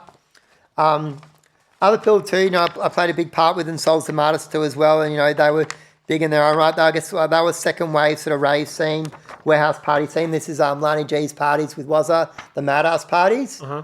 So she did a lot of like acid parties, acid techno parties and techno parties. And she had a really good, mix on her lineup. So I guess, like original people like Mark Hogan and stuff from Right on One from the early days. And I guess a lot of the newer people that sort of built bigger later on, like, Ajax and Crash and, even like Scott Alert and Phil from the Obsessive crew and all that sort of stuff too. And she had a lot of my sort of friends play live acts there as well, and big supporter of Jason Midro and Astro Boy and stuff, and Steve Robbins. So she was a big part of the scene, sort of, I guess, second wave or onwards from like 95, 96 onwards. He's one of my famous newsletters. So I was famous for my mail out, of course. Yep. My mailing list had about 3,500 people on it at its peak, and that was probably by mid-90s. So lots of other promoters would use my mailing list as well. Help promote the scene. So, did a lot of things to spread lots of people's events and stuff, put other people's flyers and stuff in there as well, and just give you a running sheet of what was happening in the scene. And then that's the work I did with Alan's Music and with Vestax. So I was sponsored by Vestax for a while and stuff. When I was helping Tony more at the time, he ended up becoming vice president of Vestax, but he was from Queensland and he built Vestax into a prominent market here as well as in overseas. And he worked a lot with like the Scratch Pickles and all the other artists that were sponsored by Vestax. Awesome. Like Hubert and Mixmaster Mike and, DJ Disc and DJ Shortcut and all that sort of stuff.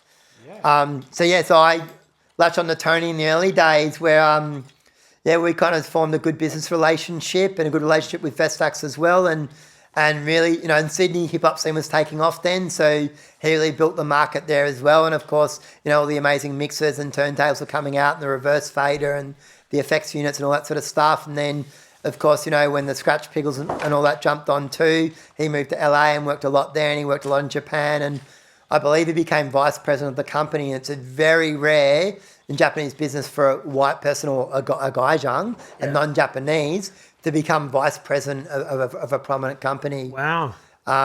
So that again, right time, right place, good circumstances, and and I got to work a lot with Vestax too and stuff, and went to Japan and stuff as well. So that was kind of a good part of my history too. That's the June parties, again, acid rain parties too that Toby worked on. Creed from MSA.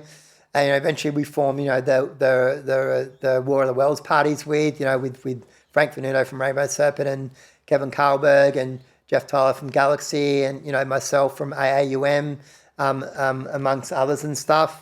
That's another plot design flyer. So what else have I got here? That's some artwork too of just to put reference of Troy Innocent. That's did stuff for That's Shaolin Woodman and Harmonics. Yep. So he was truly probably one of the best 3D animators in the world at the time, and with his video stuff as well. Like, he was absolutely amazing as an artist. Yep. And so that's he was big with the Harmonic stuff and Ollie Olsen and Andrew Till and all that business. That's just an example of some of his artworks. There, just paying respect to some of the animators in the scene.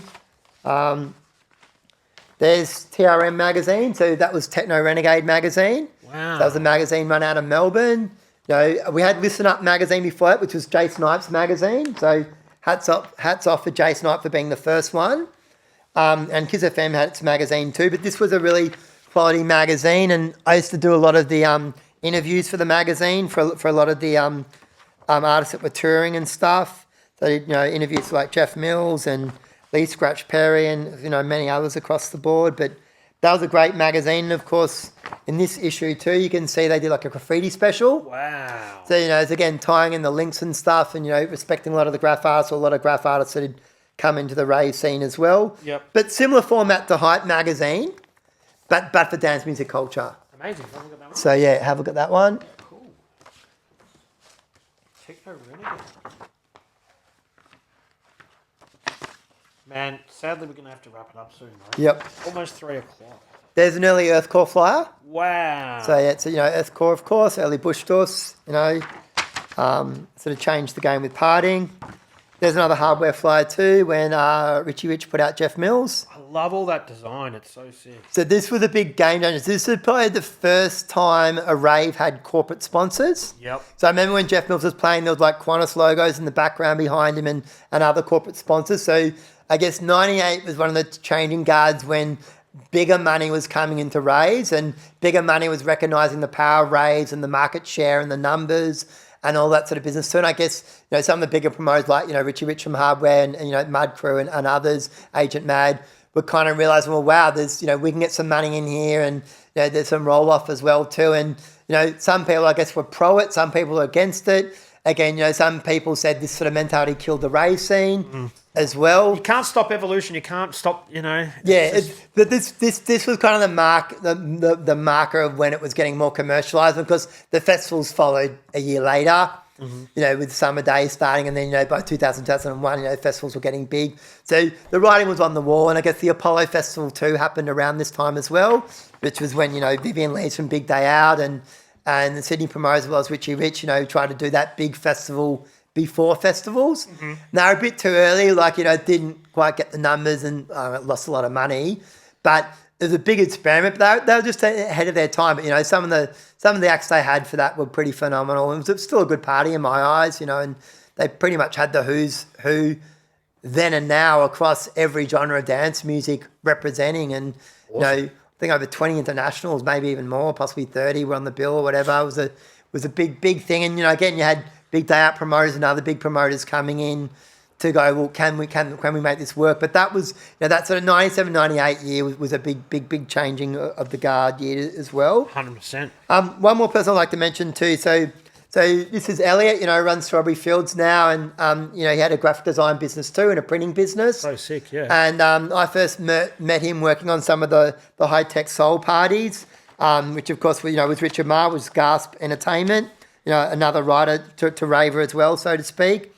And he's played a big part in the scene, moving forwards and stuff. And again, he put out his own sort of little magazines and stuff, and he started bringing out, I guess, a lot of the prominent new artists. Like he brought out Extravelt early, and Mike Myers, Sven Barth, and other big artists. And even when he started Strawberry Fields, he brought out like some of the UR artists and other techno guys. So he was the first to put techno artists or Detroit house artists into Bush Dwarfs. Yep. Before that, techno wasn't really getting represented at all at the Bush Dwarfs, and never had been. Like not like what I call proper techno, like Detroit techno, or more like the underground European stuff.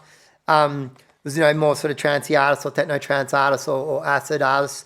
So Elliot's kind of really carried things on with that, and he's a live act himself.